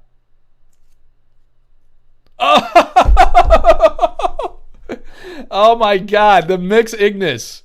Could there be a more godly card? I thought for sure Eric was going to give me this painting. I still want it. I passively begged for it, but it wasn't to be. Oh my God, the Mix Ignis. Is there a bigger hit in sample cards? This is like pulling the Philo Stone. If I could have my top choice of pulls, it would be a Mix card, a Predestination, or the Philo Stone. Such an amazing, beautiful, gorgeous artwork by Elvira Shakarova, the Mix Ignis. One of the 4 mixes, a unique in sample cards, becomes an elite in the alpha debut. It is an elite, right? I'm so flustered right now. I don't even know what it is. Oh my God. The Mix Ignis. What a freaking hit. It is an elite. So, the Mix Ignis, a unique in sample cards, becomes an elite in the alpha set and one of the famous Alchemy 9. Mix Ignis, baby. This is a home run hit. This card is immensely valuable, stupidly rare. A unique and a sample card is impossibly rare. Very few people in the world will own this. And Brian just hit a freaking home run with the Elvira Shakarova, gorgeous, stunning artwork, Mix Ignis. Unbelievable. Wow. That is like when I was the first person ever on camera to pull an alpha Philosopher Stone. And I did it on stream live, recorded on the Collector Arthouse YouTube channel. And I made a video short of it. And is this guy Magister in the Discords won that card. And it was the best pull ever pulled on Collector Arthouse until the Mix Ignis was pulled, man. You can have an Alpha Philo Stone. There's 248 copies. But the Mix Ignis, there might be 5 copies. Maybe less than that. Maybe more. I don't know. What do I know? We don't know for sure. But it's pretty freaking rare. Unbelievable. Oh my God. I'm at a loss for words. Thank God that was not my pack from the Avatar Pledge Tier.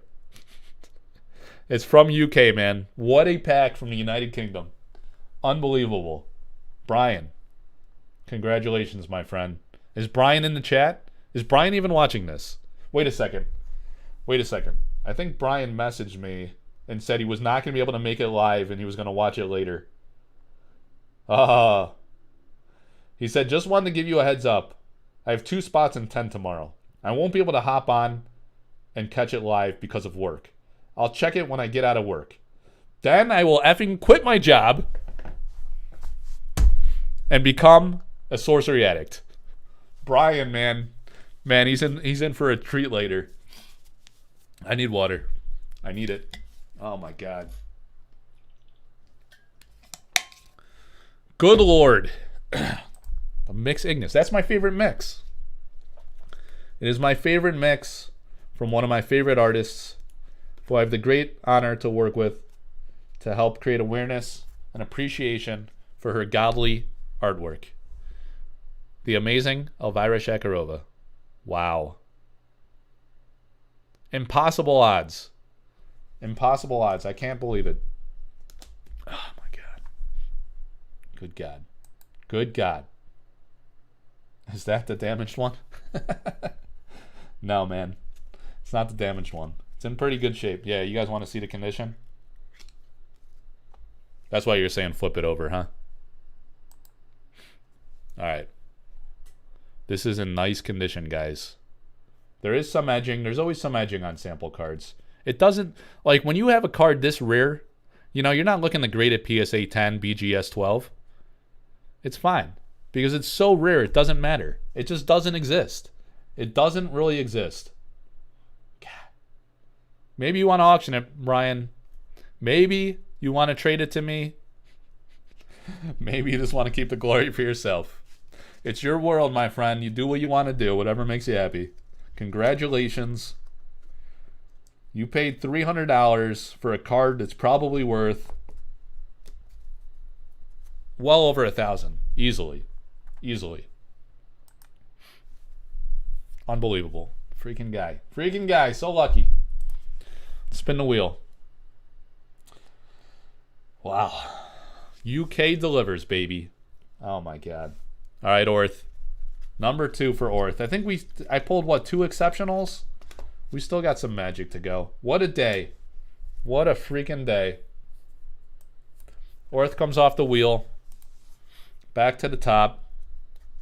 Oh my God. The Mix Ignis. You kidding me? Are you kidding me? Sandworm. Vincent Pompetti. An ordinary beast senses vibration here. And is burrowing and firebound. The sands whisper their sorrowful song in the wake of the blind one's thirst. In the wake of the blind one's thirst. All right, let's see how they butchered my boy with some wacky flavor text on this one, as I recall. Was this the one that got weird on us? Let me see, guys. Please like the video, share it around, let people know about the mix. All right, Eric Orth. Let's see. Sandworm. Sandworm. Still an ordinary. An ordinary beast swims seas of sand. Alliteration. A lot of alliteration. Burrowing, landbound. So instead of firebound, it became landbound. And 4 to cast, 5 power changed to 4. All right, the flavor text says only... Here, let me show you guys what I'm actually looking at here. Only a soft... What the fuck does that say? Only a soft susurration betrays the passing of these deserts leviathans far beneath your feet. That's actually good, man. That's really good. A soft susurration. Yeah, I love a soft susurration. I'm always whenever I'm at the office, I'm always talking to my friends about the susurration. You know, when the elevator's going up and down, or like when there's a mild earthquake or something like that, you feel that susurration beneath your feet. You're like, hey guys, get to the underground bunker and protect yourself from the susurration that's going on. All right, enough screwing around. Serious business. This is getting serious. We mixed it up and then we sacerated. A fourth, number 77. Wives at home are saying, who is this annoying prick you're watching on our TV? When I could be watching Gossip Girls or Housewives of Atlanta or One Piece. I don't know. A fourth, guys. All right. What's up, Kenny Force? Here we go. Snow Leopard. Beautiful. So, A fourth, I will send you a signed A6 print signed by Lindsay Crumet of the beautiful Snow Leopard. And this isn't an original painting. I know who owns the original painting. This could be one we present for auction potentially. It's a gorgeous painting. I had the chance to buy it, and like a friggin' moron, I did not. And I deeply regret it. I do deeply regret that because it's a gorgeous artwork. But at least I own Lindsay's original Seasoned Sellsword. Amazing artwork. All right, let's see how this one changed. All right, Lindsay Crumet, collectorarthouse.com. An ordinary beast prowls the ice-clad peaks. An ordinary beast prowls powdery peaks. Oh, yeah. Yeah, I belabored this one quite a bit last time because you have all this. This is the leopard, my child. Blah, blah, blah, blah, blah, blah, blah. And then there's all this like hyphenation and stuff. It's an absolute mess, right? The flavor text was very wordy. And then they attributed this one to A.M. Shaw and C. Beckwith. It's one of those wild flavor texts that I just, I don't know. Doesn't do it for me. The painting does it for me. The artwork does it for me. Some of the flavor texts, hit or miss. Susurration is a good word. I'm into the susurration. All right, back to the wheel. 6 to go. 1, 2, 3, 4, 5, 6. Sure, let's make sure we have 6 cards. 1, 2, 3, 4, 5, 6. And 1 Atlas card still to go. So let's see. Man. Kenny Force, man. We hit a Mix Ignis. Mix Ignis is the one painting I want out of Alpha. It's the one that was not meant to be. Eric used it as a prize. Angerworm friggin' got it. A4th again. Angerworm, man. Give me that one, Angerworm. Come on, man.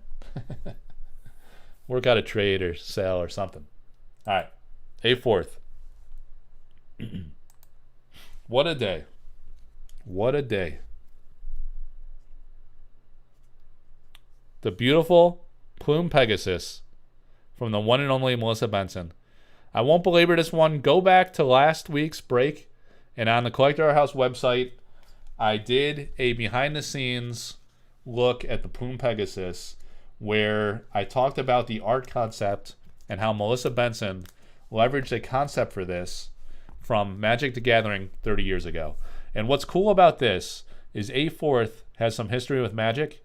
He's traditionally a Magic guy, so he might really appreciate this one. I don't know if he's watching today or not, but I think he's going to enjoy the fact that this had a lot to do with Magic the Gathering Alpha from the iconic Melissa Benson, where she got to reimagine this concept. A sketch she did for Magic 30 years ago that was then changed before she finished the illustration for MTG Alpha. And then she went back into the archives and was able to reinvigorate this concept and make it come to life in this gorgeous artwork, the Plume Pegasus, for Sorcery TCG Alpha. 5 left. And then we got a whole nother pack to go. And we're an hour and a half in, so poor wife suffering from my shenanigans with the kids. Kids are suspiciously quiet. Maybe they're watching their iPads. All right, Booze.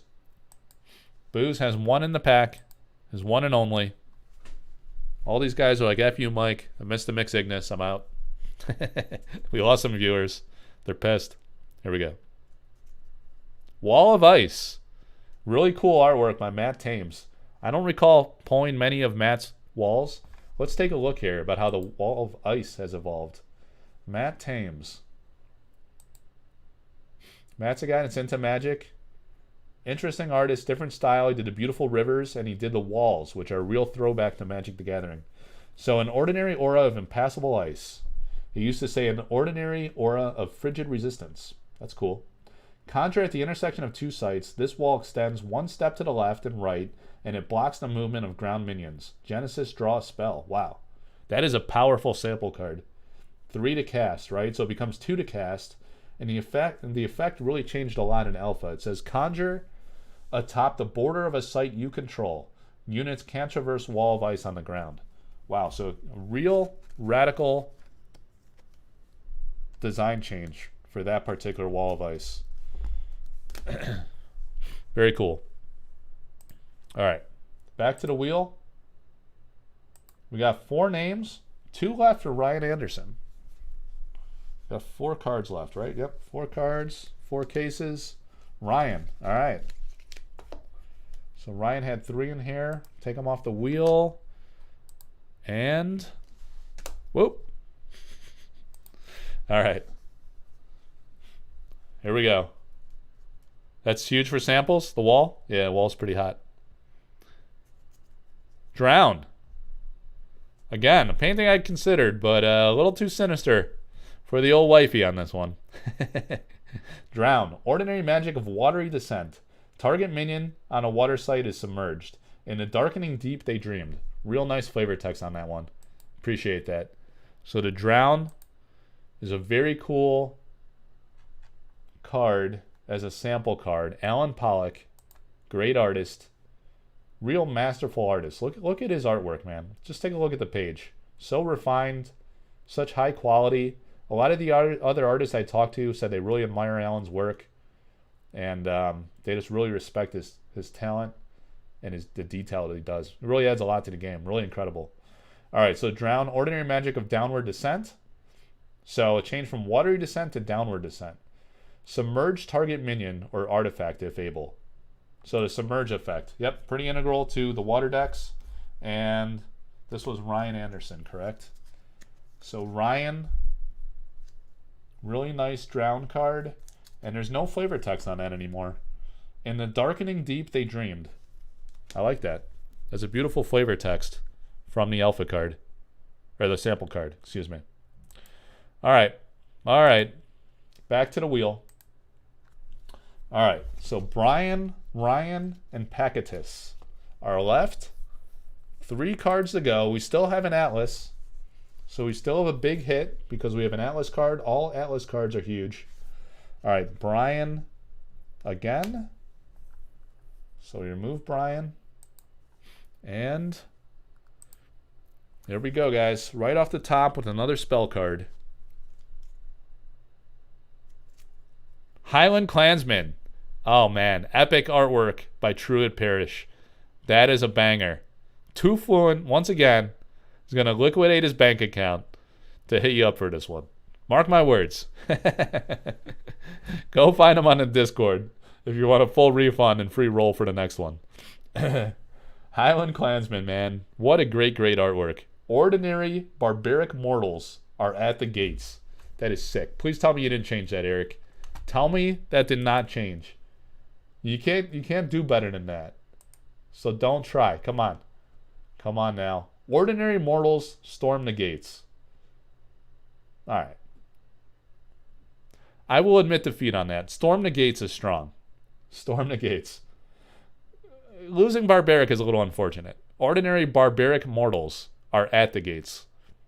Now, if you said barbaric mortals storm the gates, then you're cooking with fire, baby. But I can live with ordinary mortals storm the gates because I know you need that clean balance, right? Look at this. You know he needs that clean balance. Nice tight little type line text. 5 words. Ordinary mortals storm the gates, right? These clansmen may attack in the same turn they come into play. Yeah. All right, so the flavor text changed. It went simply to charge. You know, I basically just described on the card what charge does. So all you have to say is charge. That's a solid change. And then you had a flavor text that said, "The time for talk is over. These barbarians only listen to the sharpened blade." That is sick. It's worth a look. Well, can you see it? Resolution sucks. We need 1080p up in here. The time for talk is over. The time for talk is over. These barbarians only listen to the sharpened blade. Grand Orator Gormarius. That is a nice sample card. Now it just says, what need for spells when one can cast iron? That's all right. That's pretty solid too. I respect that. I respect the alpha card, and I love the sample card. Not bad, guys. Not bad, Team Curiosa. Not bad at all. All right, little spin. The one that hits here hits the big time Atlas card, and it looks like it's going to be Ryan Anderson. All right, Ryan. Pacatus is going to get the final pull. Oh, Ryan's here. Yeah, that was Brian. Yeah. Brian's the one that couldn't make it. He's going to see you later. Gets the mix. All right, so Ryan Anderson is here, and we're going to see what he gets. Pacatus is like, WTF, I didn't get the Atlas card. Flipping tables. Sorry, man. A little smudge butcher up here. Sometimes it's dust and it can be wiped off. But otherwise, pretty solid condition. Even the edging looks pretty good on this one. But Atlas cards, incredibly rare. Undertow. Wow. So an exceptional Atlas. Rarity upon rarity. Exceptionals, incredibly rare. Atlas cards, impossibly rare. All right? So let's go to the website and look at what has become of Undertow. Kyle Calazans. Wow, man. It's very rare you pull a Kyle card. I don't know if Kyle's still watching. He was on earlier. Hopefully he's seeing this. A Kyle sample card is really epic. All right, so you used to say an exceptional sight with a strong undercurrent. And by the way, Kyle's been super busy painting. Go figure, right? But he's going to be doing a lot more artist proofs this year, guys. He did one. No, was it two? He did two. We did one last year, and then we had a special New Year's Eve special where he painted the Royal Dromedary eating Eric's face off, which is like awesome. And he's got a lot of great ideas. He's a great artist. He's amazing at altars, which means he's going to be amazing at artist proof cards. And we're going to be in for a treat this year. So those will be coming to auction. I'm not sure exactly when, but he's going to get rolling on it probably reasonably soon. All right, Kyle Calazans, Undertow, an exceptional sight with a strong undercurrent. Genesis, move a minion in the same body of water to this site. All right, and now it is still an exceptional. It says an exceptional sight of strong undercurrents. So it changed from undercurrent to undercurrents. Staying within this body of water, move target unit one step. Real nice hit, Ryan. That is solid, man. You definitely refunded your money at least on that one slot. Maybe the whole break with that card. If you find a buyer in this niche that is interested in that one. There will be artist proofs of that. So if you're an artist proof guy, you know, there'll be an opportunity to acquire an Undertow artist proof at some point. And yeah, that sample, there can't be a lot of those in the world. That is super awesome. Let's carry this UK pack energy into Canada. Yeah, man. What a freaking pack. Absolutely unbelievable. Pacatus is the final spin. Kenny Force, do you plan to work with Severin again with Prince for 2024? 100% yes. We are already talking about the next embellished print, and it's going to be freaking amazing. Let me just say that much. We're already talking about it. She's brainstorming concepts, and it's coming, guys. So you got to join the Collector Arthouse Patreon. Patreon members get priorities on some of these limited embellished print projects. Sometimes it'll just sell out. Bam. Same day. Huge demand for these awesome embellished prints. Other times it'll mostly sell out, and then we'll offer whatever's left to the general public. So I'm working on a project right now with A big time artist. I don't want to say the name of the artist. The guys in Patreon know because I posted it in Patreon. And yeah, it's a Magic Elf artist. All right, embellished print concept. And then I won't announce it until he has a proof of concept. He's working on it right now. So I said he, right? Narrows it down a little bit. But yes, Severin and I will be collaborating on another. All right, pack of this. Here we go, man. Last of the UK pack. Another Plume Pegasus. Wow, 2-in-1 deck. Beautiful sample card. And we're going to save some time with efficiencies. Man, such a beautiful, colorful card. Man. Plume Pegasus is a nice one. Those did pretty well when we auctioned those last year, as I recall. Let's reflect. Plume Pegasus, Undertow by Kaio. Man, the Highland Clansman is an epic one. Drown, Wall of Ice, super powerful as a sample. Another Plume. Snow Leopard, Sandworm. Give me my Mix Ignis. Oh my god. Look at it. Just look at it. God, so great. Heat Ray. Dark Tower. Gilded Aegis. It's been so long. I forgot about the freaking Gilded Aegis. What a freaking home run. Aquila Games. Man, what a pack. Tide Naiads. Dodge Roll. What in the world? Why? Oh my god. What a monster pack. Alright. So we're going to retire pack 10. I think, I pulled King of the Realm in one of these breaks. Amazing. The Mix and A9 from Elvira. Everything Elvira does is pure gold. 100%. 100% gold. It's all gold. It just is. It just is, baby. All right. Where's my Wheel of Countries? Let's make sure it's Canada. Let's make sure it's Canada, boys. Is it? It's Canada. It's Canada. We're going to Canada. And I talked about... All right, what is it? What is his Facebook page? All right, hang on, guys. I talked about it last time. Where's Canada? Canada. Let me do some brains. All right, Canada. Canada has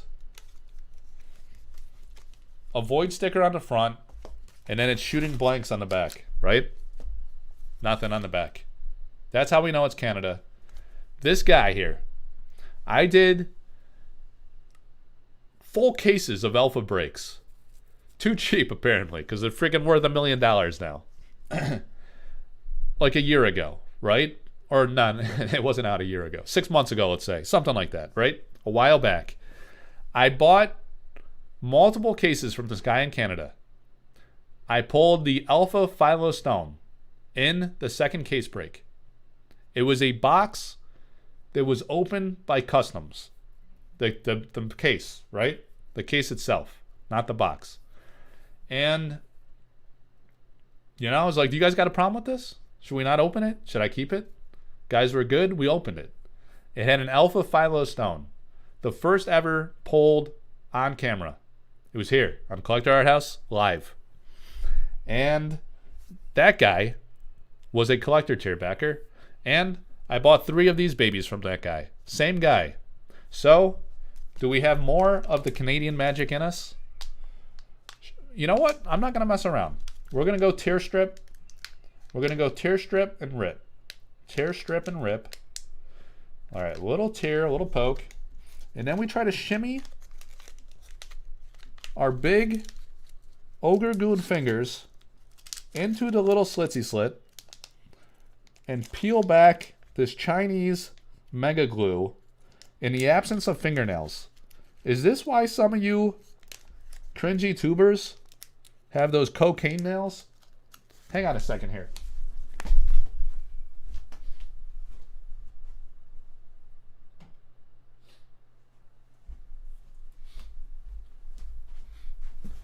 Maybe that's why they do it. Maybe that's why they don't clip the nails. I use a little axe. That's how I roll, baby. I keep the nails clean, and then I use weapons of mass destruction, like the Doomsday Device. Absolute grid chaos. And that is how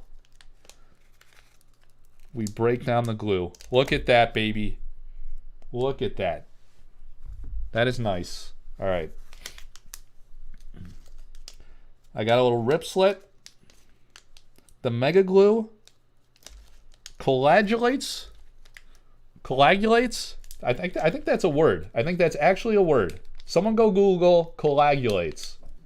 I think that's what you call it when the Chinese mega glue coagulates in the middle of the pack,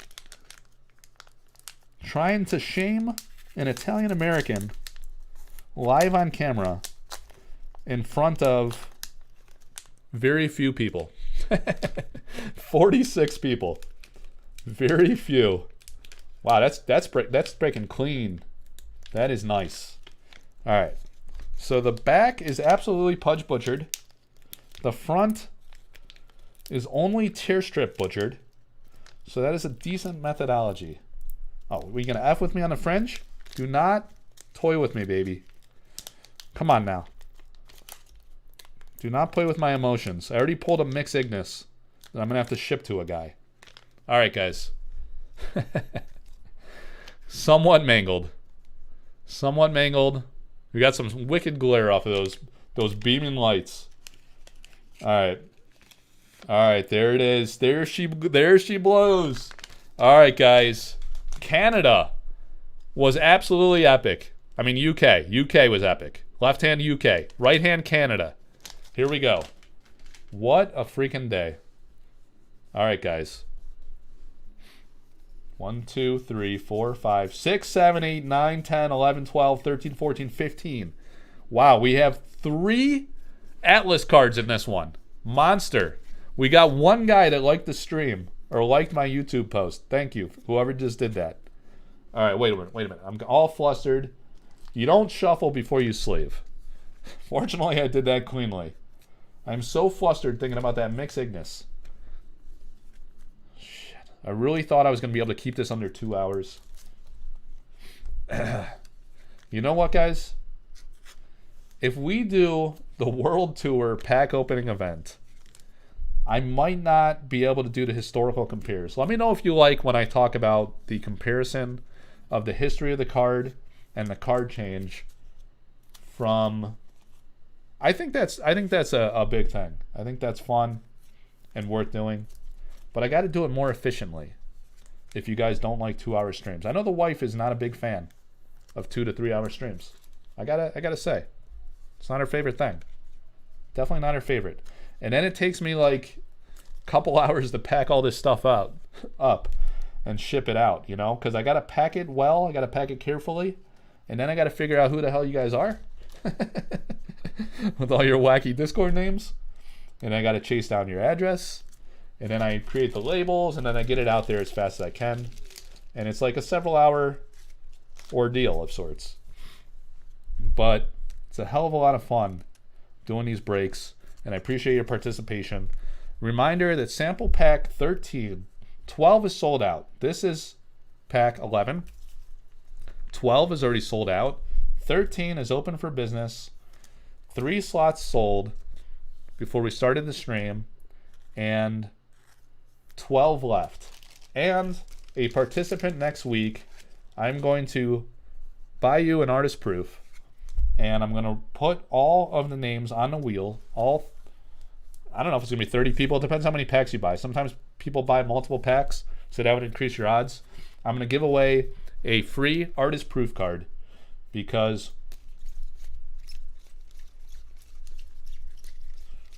the most important aspect in my mission for everything I do is to spread awareness for the artists and their artwork because I love the artwork of sorcery, and the great artists of sorcery are really awesome people that I've really connected with, and it's very intrinsically motivating to do the different things I do and see them rewarded for it in many ways. All right, here we go. Shuffle, shuffle, shuffle, shuffle, shuffle. Aegis was exceptional. Yeah, Aegis was exceptional, Ryan, and it became unique in alpha. My wife is a saint. Thank you. All right. Wait, Kemo, what did I miss? Kemo, you just missed the sickest sample pack this world has ever seen. In sample pack 10. It was unbelievable. Unfreaking believable. Tide Naiads, monster. I'm not even going to say why it was unbelievable. They'll probably say, yeah. Kemo, you missed the mix pull. There was a mix, my friend. There was a mix. Holy shite.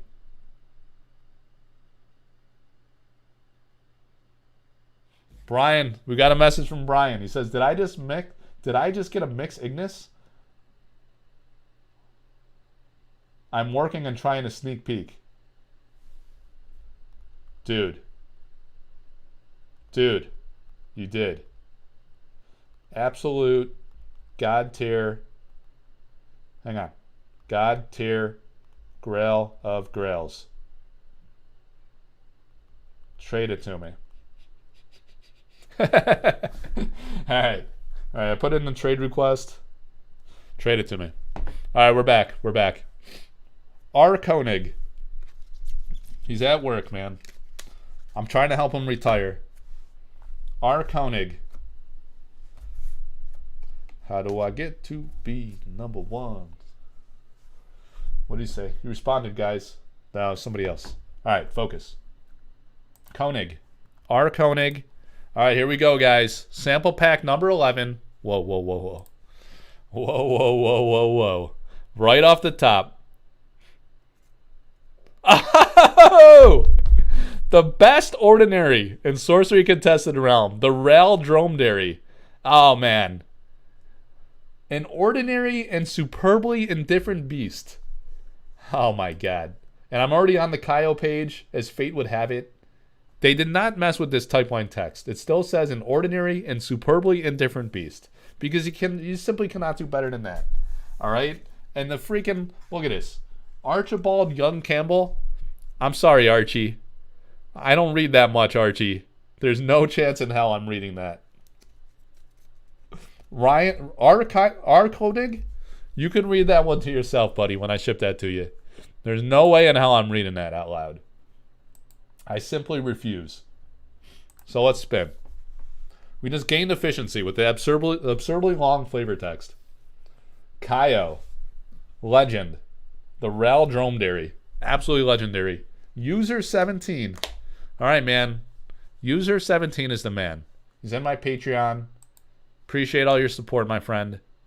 He's always participating in the breaks and things. Great guy. All right. Polar Bears. Wow, beautiful one from Melissa Benson. Did we hit this last week? I remember the guy was really excited about the Polar Bears. Beautiful artwork from Melissa. Someone said it's like a homage to MTG. I think that's one thing they liked about it. Ordinary Beasts of Extreme Latitudes. Did they? Please tell me you didn't change that, Eric. Come on. Extreme Latitudes? You cannot top Extreme Latitudes. Let's see if you tried to top it. It doesn't get better than Extreme Latitudes. Yeah, Ordinary Beasts of Extreme Latitudes. We're 2 for 2 on no change in typeline text. These bears can move between locations at the top and bottom edges of the realm as if they were adjacent. And it got changed too. Can move as if the top and bottom edges of the realm were connected. Interesting. Okay. So the color saturation, beautiful change here. It's really nice on the alpha card. You know? If we go back here, it's a little lighter blue. I'm really liking that darker blue in the alpha card. So, nice. User 17.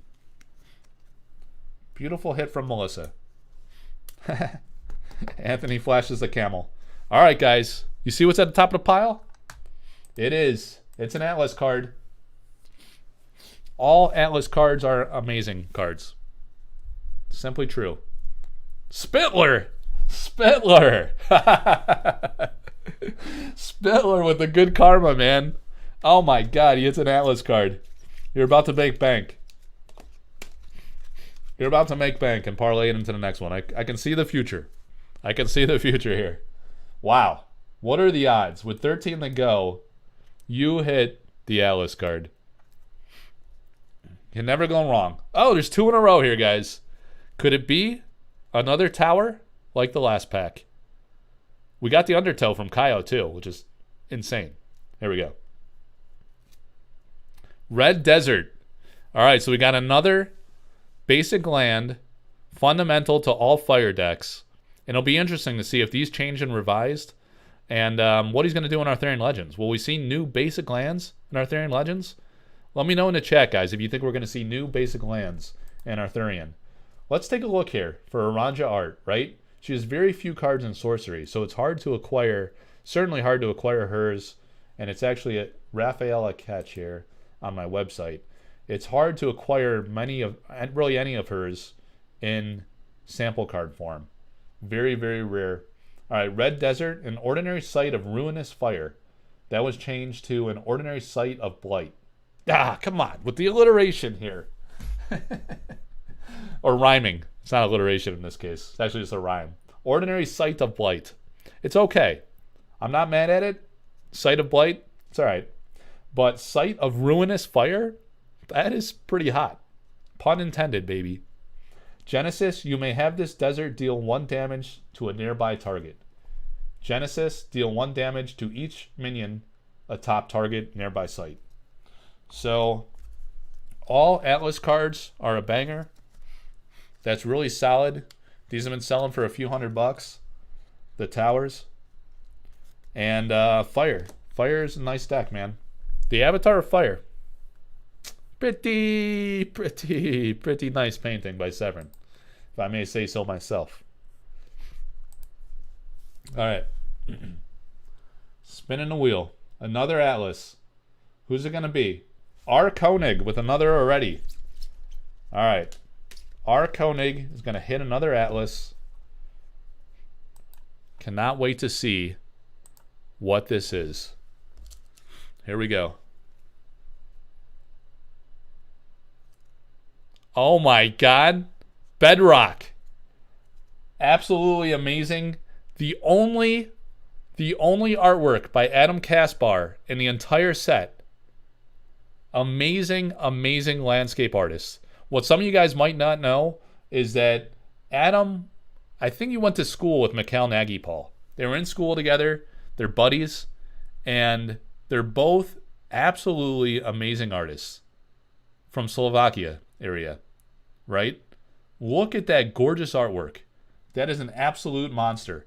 It's only an ordinary, but this is never pulled. I don't think I've ever pulled one of these in, 11 packs now.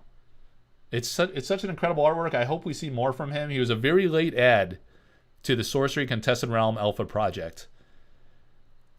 You know? So we only got one. But the landscapes he does are absolutely epic. He does these massive, huge paintings. Beautiful work. Extremely talented. Bedrock, the most solid ordinary site imaginable. Accurate.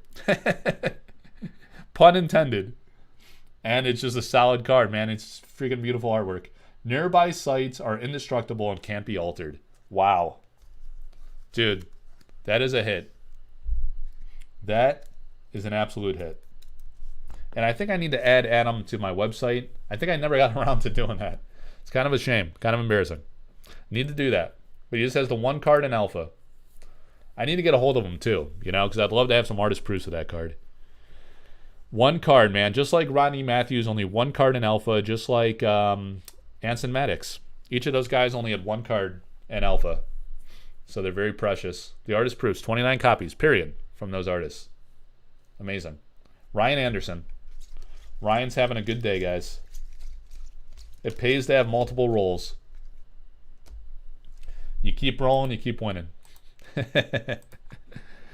All right, so he's going to have a spell card. Here we go, Ryan Anderson.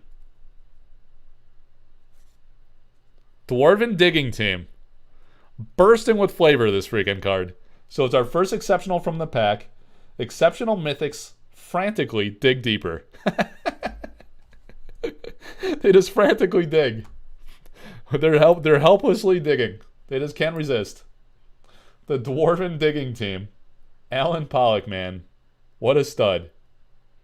Let's see. Where's our digging team? Exceptional Mythics frantically dig deeper. The new one says exceptional dwarves tirelessly tunnel. The freaking the alliteration, man. Tirelessly tunnel. Look, I think Nick says to Eric, listen, Eric, we got to alliterate as much as possible in alpha with these typeline texts. I'm just going to alliterate my face off.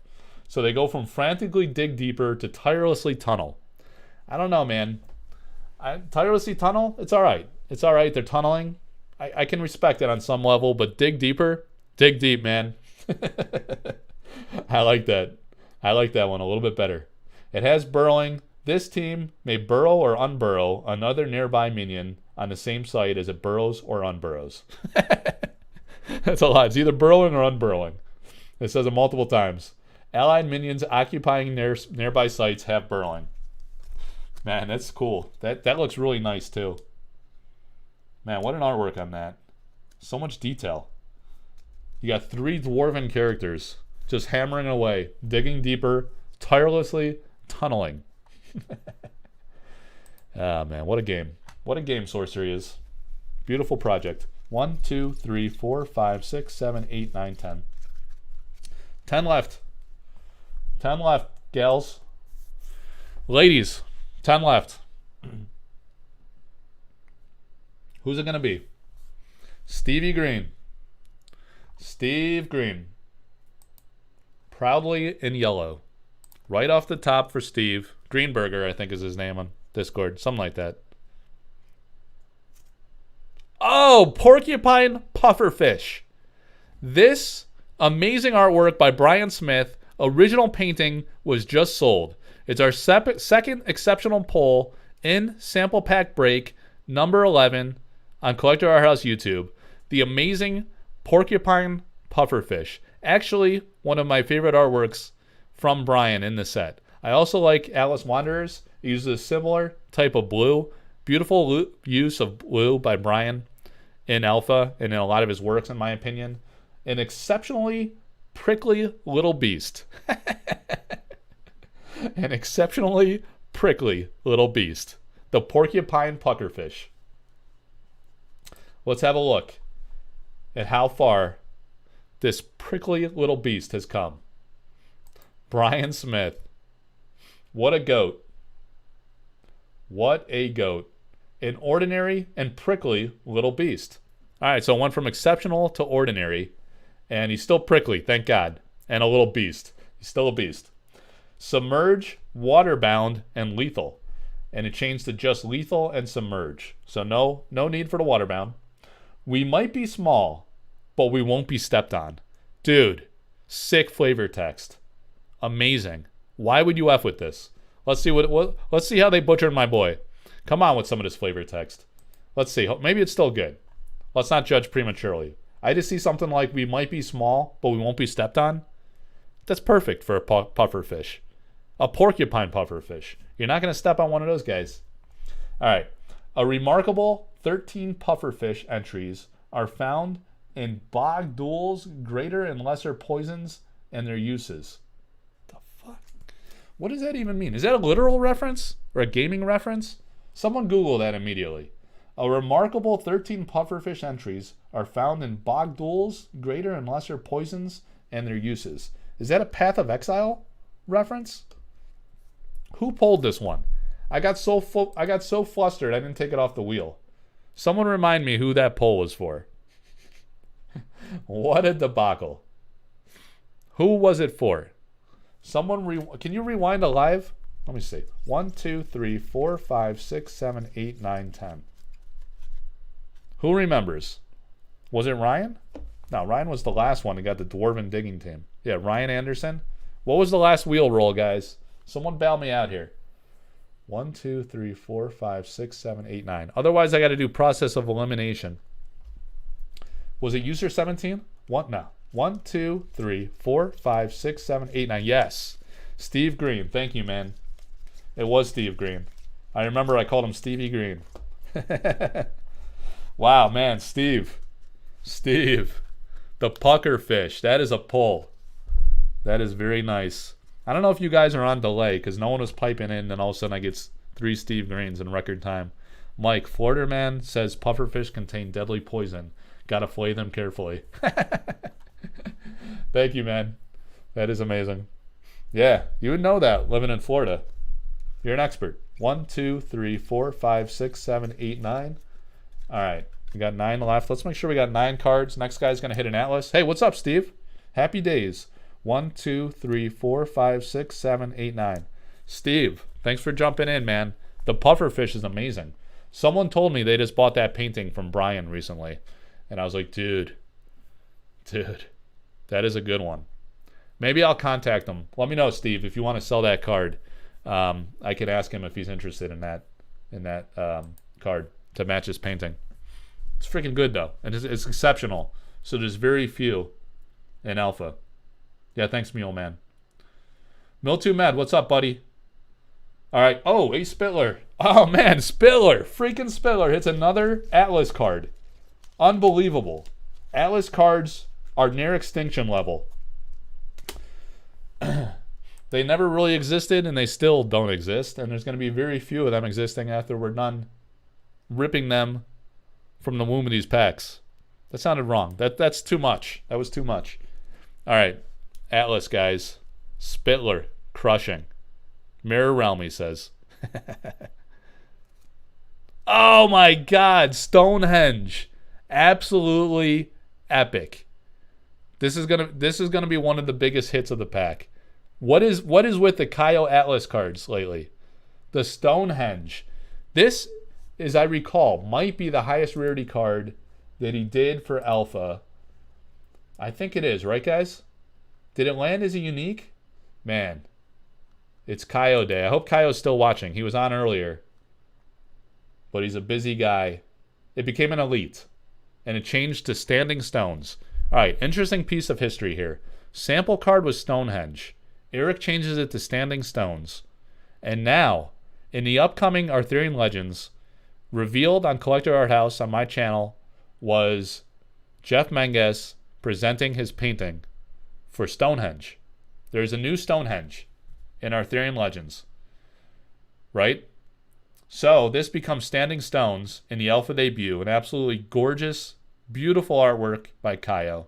This was the first artist proof that he ever did. Let's take a look at that. Let's go take a walk down memory lane and look at the Sorcery Contested Realm community Facebook group and type in Stonehenge. And we will find that amazing first ever artist proof by our guy Kyle Calazans. There it is with the square corners. Artist proof. Calazans artwork. Auctioned by Collector Arthouse, which is me. On the community group and the Collector Arthouse Discord. Look at that gorgeous artist proof, man. What an absolute hero. Kyo Calazans, 1 of 25. Gorgeous, absolutely epic. Who won this auction? I bet this person's going to want this card.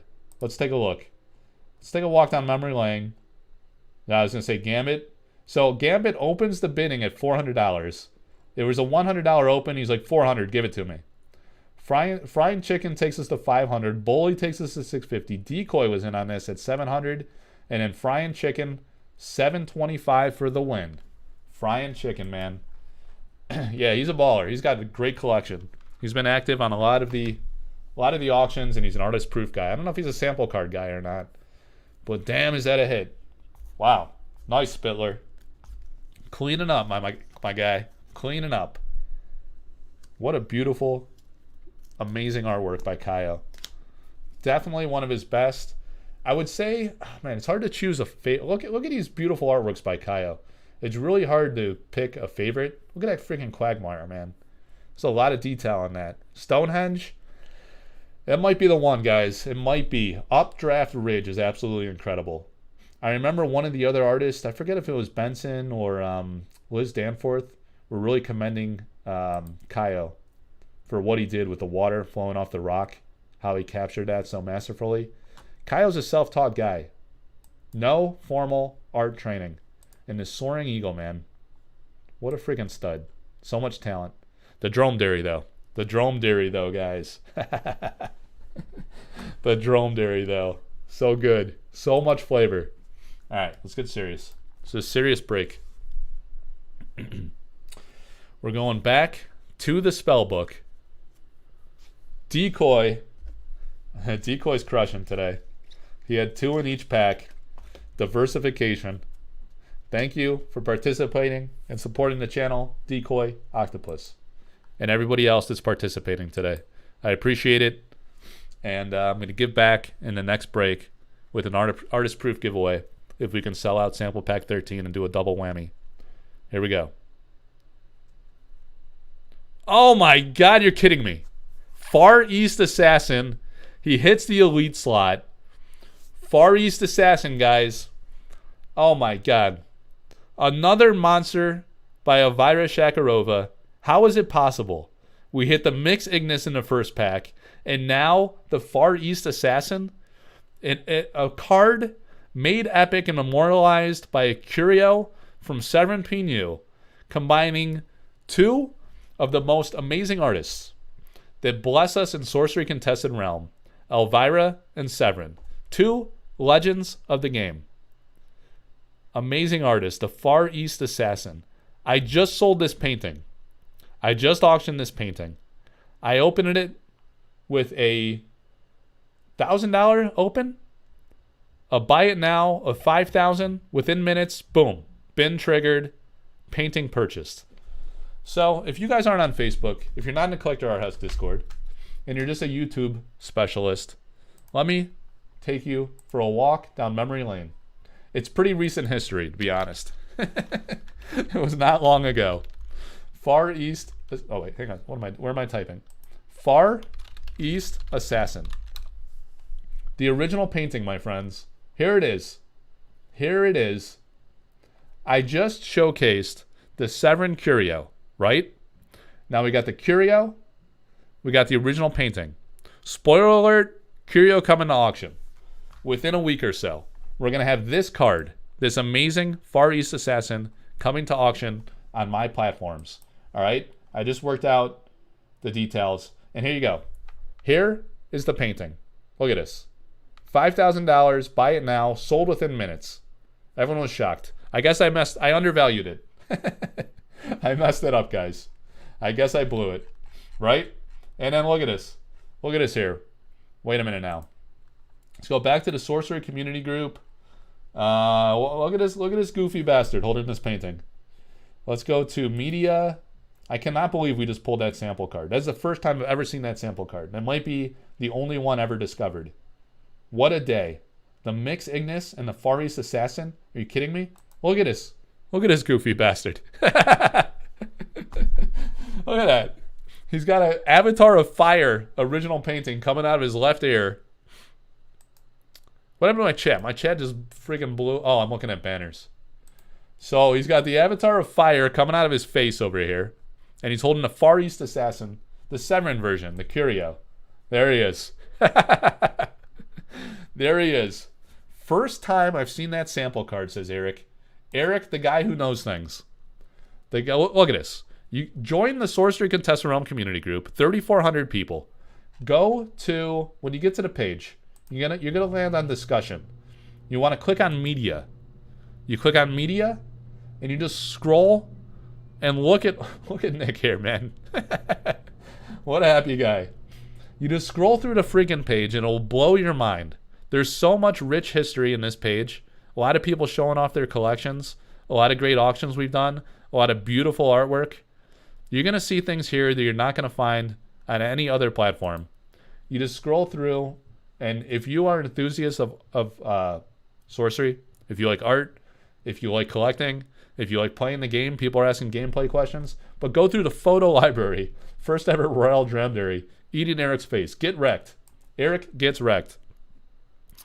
Dude, it's all here, guys. Scroll through the history. It's going to blow your mind. 2 years. Been posting every day on there for 2 full years. Absolutely incredible. Is it 2 full years? I gotta look back. I think we just hit the 2-year anniversary of the site. Where does it say that? All right, I won't waste more time. Just go there and check out the freaking photo library. It's absolutely mind-blowing. You're gonna love it.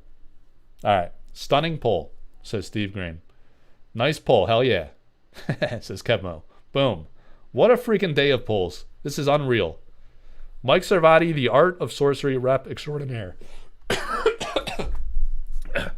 Throat got dry. Thank you, man. Whoever said that. It's on Facebook. I can't see who said that. Let me go to the community group page. Oh, look at that. The Mix Ignis.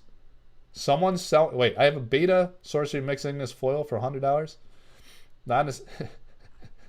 I gotta fix that.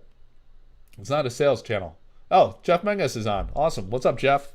Thanks for tuning in. See, this is the unfortunate thing. So, like, the unfortunate thing about Facebook is I can't tell who's commenting in my StreamYard thing. I can only tell if you're on the YouTube, following on YouTube. But yeah, a lot of the artists are in the Sorcery community group. Looks like Jeff's following us today. That's awesome. Thank you, Jeff. That's really cool. Yeah, so it was Rothrock. I knew it. That said, Florida man says puffer fish contain deadly poison. Gotta flay them carefully. So who made the comment about... How do you see all the comments here? Wait, 7 comments. 1, 2, 3, 4. Something's funky. I'm wasting too much time. The Far East Assassin. Can you believe it? We just pulled the Far East Assassin. What's going on here? What is going on? I'm so flustered right now. Who pulled this Decoy Octopus? I gotta sleeve you up, man. Decoy, man. Decoy's on the Discords. I don't know if he's on Facebook at all. And I don't know if he doesn't comment a lot. But he's always like liking the posts and stuff. Good guy. Decoy, man. Decoy. You got all the luck. Decoy has had some sick luck and breaks. Let me just leave it at that. I'll just leave it at that. He has some god tier cards. Guy is a power collector. An elite mortal swipes from the shadows. Stealth, lethal. This assassin can only be summoned in your rightmost column. Whenever it kills a tapped minion, unsummon it. Decoy is an OG. You're right, Kenny Force. He is an OG. The guy's a legend. All right, let's go to... What a freaking pull. So flustered. I can't even think clearly. Elvira. Wow. We hit the Mix Ignis in the last pack. We get the Far East Assassin in this one. So look at all the change on this card. It only has stealth, not lethal anymore. An elite mortal with exacting aim. That's not bad. But swipes from the shadows? Dude, why would you stop swiping from the shadows?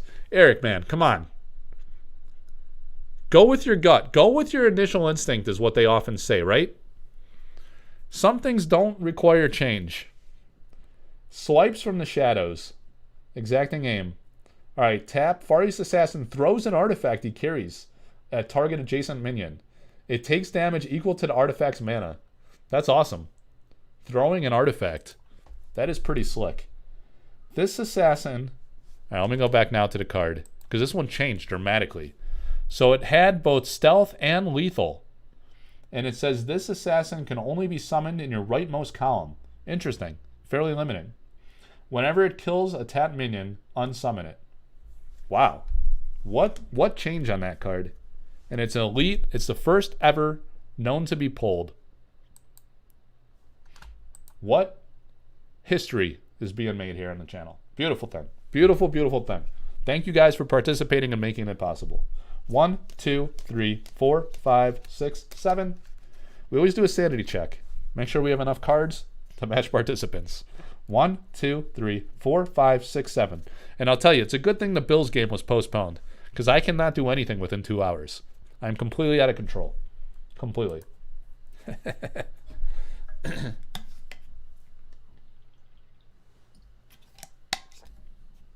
Decoy, man. Give the other guys a chance. Unbelievable Decoy. The friggin' luckiest guy I've ever known. He's got to be the luckiest. Tough Turtles. Someone said earlier in the chat, didn't Tough Turtles have Iron Skin? It did. It did. Nice. So very cool. This was Decoy. Forgot to pull the top loader. So we got another Iron Skin. Just don't run into the Packers game and we're good. Are they playing now? They're playing later, right? There's no 1 o'clock game anymore because the Bills were postponed. Tomorrow at 4:30, I'm going to have to ditch work early and get home. Get my Bills on. Tough Turtles, man. Very nice. Iron skin. All right, let's go back to the wheel. I know we analyzed that one last week, so I'm not going to belabor that one too much. We still have to hit... I think we still have exceptionals potential in this pack. Turtley enough for the Turtle Club now. Packatus. All right, Packatus. You're going to get another spellbook card. Just missed on the Atlas last time. Good luck, my friend. See how you do. The beautiful Belmont Longbowman. This is a great artwork by Andrea Modesti. Ordinary mortals of considerable skill, range +1. And I think I remember we analyzed this one. This is one of this is a top artwork by Modesti, I would say. It's just so beautifully done. The color tones of the background, the detail, the many figures within this artwork. This is a true masterpiece. All right, so ordinary mortals of considerable skill. It changed to ordinary mortals draw on distant foes. Ranged, in the left hand of every delight lies woe, and for that my bow. Not bad, guys. Not bad flavor text. It used to say, range +1, clumsy and slow, the wretched crossbow, a cousin thus crafted to odious foe. Archer's Lament is who that quote is credited to. That is a gorgeous artwork, man. I'll tell you what. I want to own that one. I do. I want to own that painting. I have a lot of Modesti paintings, guys. I'm a super fan of Modesti. Great guy. Great artist. All right. Let's get serious. It's a very serious opening. User 17, right off the top. All right. Right off the top, right off the wheel, right off the top of the pack. Here we go. User 17. Oh my God, what a monster. The Cyclopean Mummies. Amazing Jeff Easley artwork. I got to take you back to the Facebook group page in just a moment because I just shared this original painting recently. God tier painting. Absolutely incredible. All right, let's take a look. Cyclopean Mummies. I know that title changed. Ordinary undead emerge from below. This is a flavorful card. Watch this. Watch this now. All right. Coming off of Modesti page, Sorcery Cards, collectorarthouse.com, Jeff Easley. We're crushing on the Easleys. We hit Heat Ray earlier. Now we have Awakened Mummies. I really like Cyclopean Mummies as a name. But Awakened is fitting. Fits the image very well and what the card does. Exceptional undead roused from rest. Again, the alliteration. And what it did before, burrowing, these mummies enter play burrowed on any site. A lot of change, a lot of text in the new card here. Let's take a look. Summon Awakened Mummies, burrowed safely. When an enemy unit moves onto the ground above them, they unburrow and intercept. And then you get flavor text. Bodies in desert tomes are often very well preserved. Mayhap too well.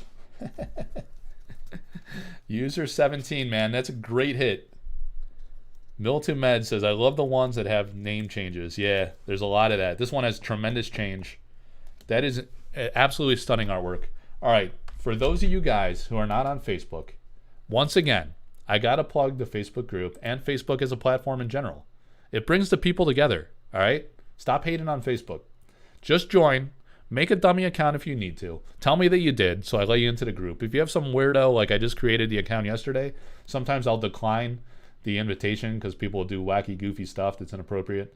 But you're going to want to come in here and go straight to, here, let's go to media and let's marvel at this Jeff Easley artwork. I just shared it a few days ago.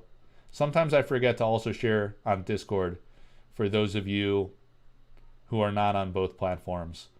This is why it's important to be on Facebook. Where are the mummies? We need to awaken the mummies, guys. Where are the mummies? There's so many people posting that sometimes it's like a needle in a haystack. I know I posted it here. We will not give up as long as it takes. 3-hour stream. Boom. Look at this godly Jeff Easley original artwork. People lost their minds for this one. 43 likes. Oh, look at that. Sample card copies sold via Collector Arthouse back in the day. So I actually showed one that I auctioned a long while back. So here we are discovering another. The Cyclopean Mummies. What a hit. What an incredible Easley artwork. Damn. Damn, that's good. I want to own that painting. I was at the IX art show 2 years ago, and I met the owner of that painting. They're like, oh, yeah, Sorcery. They're like more Magic people, right? And they're like, yeah, we've heard. I mean, they like the Magic artists. They know, Jeff Easley, Jeff Menges, the other artists that attend IX. Liz Danforth was there this year. Alan Pollock's always there. Drew Tucker, Margaret Organ Keene. And they're like, yeah, so we bought some Easley paintings. And I guess it's for this game Sorcery, right? Have you heard of this one? It's like, yeah, I know that one. It was the Cyclopean Mummies, man. I was like, you own the mummies? And they showed it. They looked it up on their phone. They're like, yeah, it's the mummies. Unbelievable. What a painting to own. Incredible. That would be a great one to own. Very envious of that one. All right. 4 left, guys. We're getting there. 1, 2, 3, 4. 4 cards. 4 cards. Everything is right in the world. Man, so many people crushed in this break. We're hitting monster hits. Canada delivers and UK delivers. Country doesn't matter is the takeaway. Random theory does not always apply. Mule, man. All right. If I could finish in 2.5 hours, I'll tell the wife I'm a hero and I'm getting better. Incredible heroics to finish under 3. Here we go. Mule, man. Another Highland Clansman. Awesome. So we just analyzed that one on the last break. This is the Barbaric Mortals are at the gates. Now in Alpha, they're storming the gates. Great artwork by Truitt. Truitt's working on some more artist proofs, guys. He said he's working on some. He's going to be sending me more to bring to auction, so stay tuned. Make sure you're on the Sorcery Community Facebook group and the Collector Arthouse Discord to have a shot at the beautiful artist proofs of the amazing Sorcery artists. Great hit. Highland Clansman for Mule, man. All right, Carresco. We're getting there. 3 left. Right off the top. We're done with Atlas cards for today, so they're going to be spell cards. And Common Sense. Big time, highly meta-relevant card. This is one of the top cards, one of the top most meta-relevant cards right now. Per the game player purists. Common Sense, man. The ordinary appears as magic to some. Search your spellbook for an ordinary card. Reveal it to your opponent and draw it. Shuffle your spellbook. Common Sense is the Genius of Humanity by Johann Wolfgang von Goethe. Very nice. Common Sense is a big one. Drew Tucker is a legend. Great Magic and Sorcery Alpha artist. And let's take a look at what Common Sense currently does. The ordinary appears as magic to some. Very nice. They kept that the same in Alpha. Search your spellbook for an ordinary card, reveal it, and put it into your hand, and shuffle your spellbook. Banger card, guys. Searching your spellbook for a card. Just like the Demonic Tutor. That is a very nice hit. Carresco. Congratulations, my friend. And again, thank you to you and everybody else who made these breaks possible. I greatly appreciate it. And hopefully we'll be doing this next week for packs 12 and 13. I will need to buy the wife some flowers or something.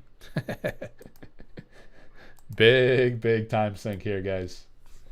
2 to 3 hours every weekend at this rate. It takes great patience. What's up, Jurgen? Sorting Sorcery cards and watching the stream. Good to see you, man. All right. Ryan Anderson.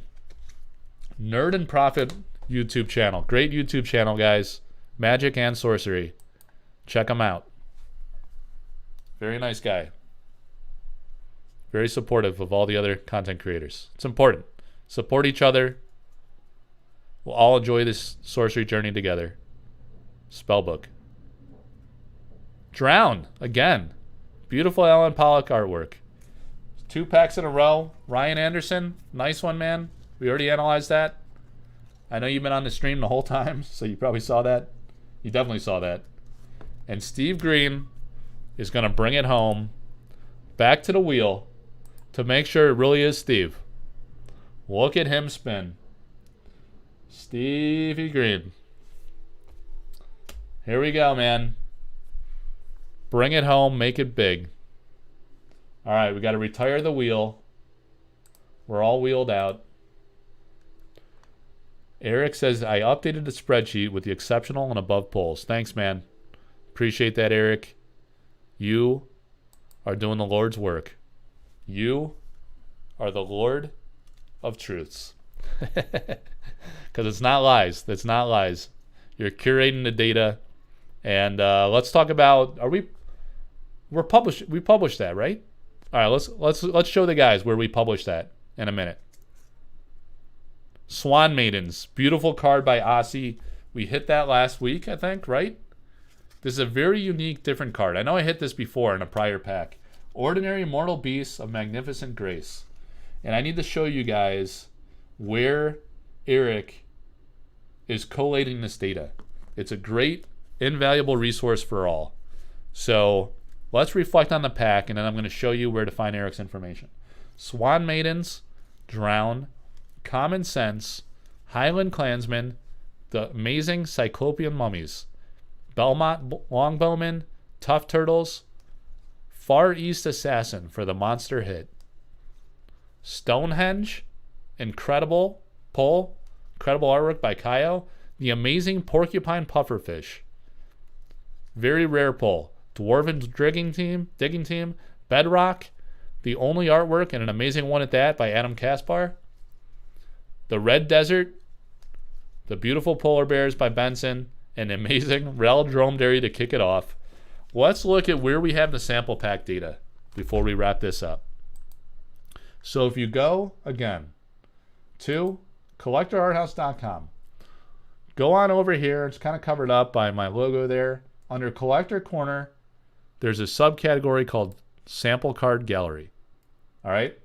So here's a sample card gallery. These were like the cards that I originally auctioned in the pre-alpha era, before alpha even came out. So it's a great library reference of all these images to validate the provenance and some of the design of some of these early sample cards. There's a huge library of sample cards, right? All of these were sold in auction through the Collector Arthouse platforms. But if you go to the top of this page, you will find the link that Eric is working on Google Sheets. All right, it's right here. Sample cards, click the hyperlink. That will take you to this nice spreadsheet that Eric's been working on. Let me zoom in a little bit. Can I zoom? Let me zoom. 150. There it is. All right. So he has all the cards he's finding. He's tracking all of the elites, exceptionals, and uniques. There are some ordinaries in here, but I think he kind of narrowed it. And he's keeping an archive. He's documenting the differences between, or at least the metadata, right, so to speak. The rarity, the card type, the mana cost, element, threshold, power, and if it's a precon deck, or from the precon deck or not, or in the sample pack, and how many are in the precons, essentially, right? So the first tab tracks every card. Okay, it's keeping me honest here. So he's got sample cards. Then you got stats. Here you have the aggregated statistics of how many have been found at each rarity level. Super rare, right? Percentage, breakdown composition, number of sites versus spells, alpha status, number of cards. So we're finding how many of the alpha set exist in sample cards. Estimates, where he's then forecasting and estimating the number pulled, and based on the number pulled, estimated total in all packs, and then estimated copies of each card. Look at the estimated copies of each card. Uniques, elites, exceptional, ordinary. Potentially less than 3 uniques. I think that's actually a little low, because I think Maelstrom we have found 3 or 4 Maelstrom, I want to say. Because I know I've opened 1 or 2 on the channel, and I want to say that Team Covenant opened 2 in the booster box that they opened. And or Red Zone Rogue may have. So I would say that potentially, I don't know if this is true of all uniques, but I would estimate those to be around pop 5 or so. Could be 5 to 10, very conservatively, because we don't know all of the data from all of the Kickstarter sample packs, but they're insanely rare, right? Uniques. Let's call them less than 10, most likely. Elites, again, just a few, very, very rare. Exceptional, potentially exceptional. So what are you saying? All packs, all silver packs? All right, so he broke it down by type of packs. We had Pudge packs, silver packs. Pudge packs would be the Kickstarter packs. Other silver packs would be the ones before Kickstarter, which did not have the void sticker or any kind of barcodes. Then you'd had the art packs that predated the Kickstarter, which had the pack artwork. Unbelievable. All silver packs combined, and then all pack statistics. All right, so I got to read this a little differently. So you're saying a few uniques per unique. Elites, very comparable. Only a few single-digit pops. Exceptionals, potentially single-digit. I mean, those are also stupid rare. You're only getting 3 per pack, 244 packs, plus a few maybe booster boxes worth in the pre-alpha era, and then ordinaries themselves are going to be numbered most likely less than 100 copies, potentially less than 50. So you're talking about every single card, every single sample card has a rarity highly probable to be comparable to curio cards or more rare than curio cards. Very highly probable for uniques and elites. So incredible. Absolutely incredible. All right. So Eric's keeping me honest in the chat here. He said the first tab tracks every card. He's only tracking polls. 4th tab for exceptional and up.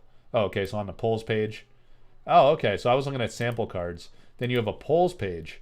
Man, so on the polls page, you have all known data, and he's tracking down all the pledge supporters, and he is curating all of the elites, exceptionals, and uniques that have been found. That is amazing, man. This is really, really great work. And you can find this on the Collector. You don't have to be in the Discord. If you're not in the Discord, it's okay. If you want to join the Collector Arthouse Discord, thank you. That's awesome. The link is in the description of these lives. But if you just want to go to a website and not mix it up on social media at all, in Discord or the Sorcery community group, you can just go to collectorarthouse.com, Collector's Corner, Sample Card Gallery, and you have the link to Eric's great work. Eric Meyer, A-R-I-C. Stud. The Lord of Truths. The top row is just the pledge packs. All right. And then, what is he saying here? Row 9 is estimated from all sources. There's 3 Maelstrom pulled, 2 from pledge packs, 1 from Team Covenant. Okay. Thanks. Yeah. So maybe I might have been thinking of Bottomless Pit or something like that. I know I did a video where myself and Vincent, my friend Vincent, we also, and Sean, I think, helped too. Demon Knight Sean. Good guy. We all worked together and we curated all the information from the polls from Red Zone Rogue and from Team Covenant and built some spreadsheets to pull all that data together. So it was a lot of fun. All right, so Comby Bolin says, these streams are such a treat. You are just overflowing with interesting info. Thanks, Mike. Thanks, man. Yeah, I appreciate that. Eric is doing the God's work, says Sean. Absolutely. Steve Green says, thanks for putting this on, Mike. Such fun. Yeah, thank you guys. Again, it's not possible without you guys buying into the breaks. It makes for great content. You know, I used to do recorded stuff early on. YouTube was never really my primary platform. It was always this website was my foundation. And then the Sorcery and Contestant Realm community group, which have grown to 3,400 people. And, you know, this group's bigger than me. I was the driving force early on, posting here every day, and I still do. To try to grow it and try to spread awareness for Sorcery and retain interest in the game. And I'm still dedicated to that, and I still do that. But this has become truly a community forum where everybody is engaging every single day, sharing awesome content, fun ideas about collecting, about gameplay, answering questions about gameplay. A lot of great stuff going on here. And then also in the Collector Arthouse Discord, I would encourage you guys to come join. You know, you can do light mode. It's okay. Oh, look at all these private messages. Man, I always get smashed after these breaks. So maybe you guys want to get in on. Let's take a look. Let's see how we're doing on sample pack break 13 actually. So here's the sample pack break 13 channel, and yes, our Koenig wants 3 spots. Man, so these are gonna go fast. We're probably gonna sell out break 13, and we will do 12 and 13 next weekend after I do beg for forgiveness from the wife and negotiate some terms, and I will give away an artist proof. All right, guys. Yeah, this is highly distracting. These memes. It's too much meme. So thank you guys for being here. Hey, 5. Hello, Mike. I'm late. So any Melissa Benson cards was pulled or not? Yes, sir. If you guys want to sell your Benson cards, 5 is your guy. He is a massive, massive Melissa Benson fan. He collects them all. Check this out, 5. Let's do a little recap to close the show of both packs. So we got the Plume Pegasus from Melissa. 2 of those, 5. 2 of those in 1 pack. And the Polar Bears. So, big time Benson Day. Big time Elvira Shakarova Day, guys. Mix Ignis. Oh my god. The Aegis. Incredible. The Tide Naiads by Jesse. And Dodge Roll. That was our first pack. And then we crushed again. Common Sense, great one. Amazing mummies. Amazing Bowman artwork. The Far East Assassin. What a just take a look at this artwork. Take a moment to appreciate this artwork for a minute. Just look at it, guys. Look at all the intricate work by Elvira. The sheath of the sword. The amazing ability to draw the vision or the reflection of the assassin behind the blade. Such an incredible concept. This is amazing work. Elvira is the hero we don't deserve. She's so good. Kaio is the man. Beautiful work he does. Amazing altars. Amazing painter. The puffer fish by Brian. I just spit on my monitor. Spit all over it. The Bedrock. The only card by the great Adam Kaspar. Red Desert. We hit several. There you go with your Polar Bears, 5. And the Rel Dromedary. From the man himself, Kyle Calzans. What a day in sorcery history. Thank you guys for being here. It's lunchtime. Watch some football. Take it easy. If you want to get in on sample break 13, hit me up soon. It's going to sell out fast. We started the stream with 3 packs sold, 12 left. So we're going to sell out the rest of those. Next week, we will do another live break just like this one. We'll show some cool stuff to open. Try to be efficient with it. We will open 2 packs.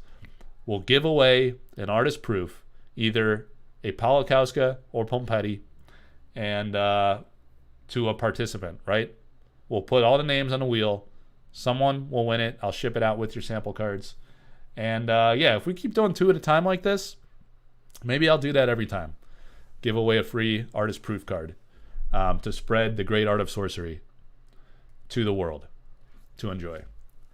All right, guys. Thank you for being here. Griffin Orr, what's up, man? I didn't know you were following. Nice to see you. Kenny Force. Hope the wife doesn't kill you, bro. Let's hope. Cheers, Mike. Respect, Anthony Taylor. Nice to see you. Daniel Huffman. How you doing, buddy? Thank you, guys. Have a great rest of your weekend, and have a great week. And we'll see you next weekend. See ya. Take care.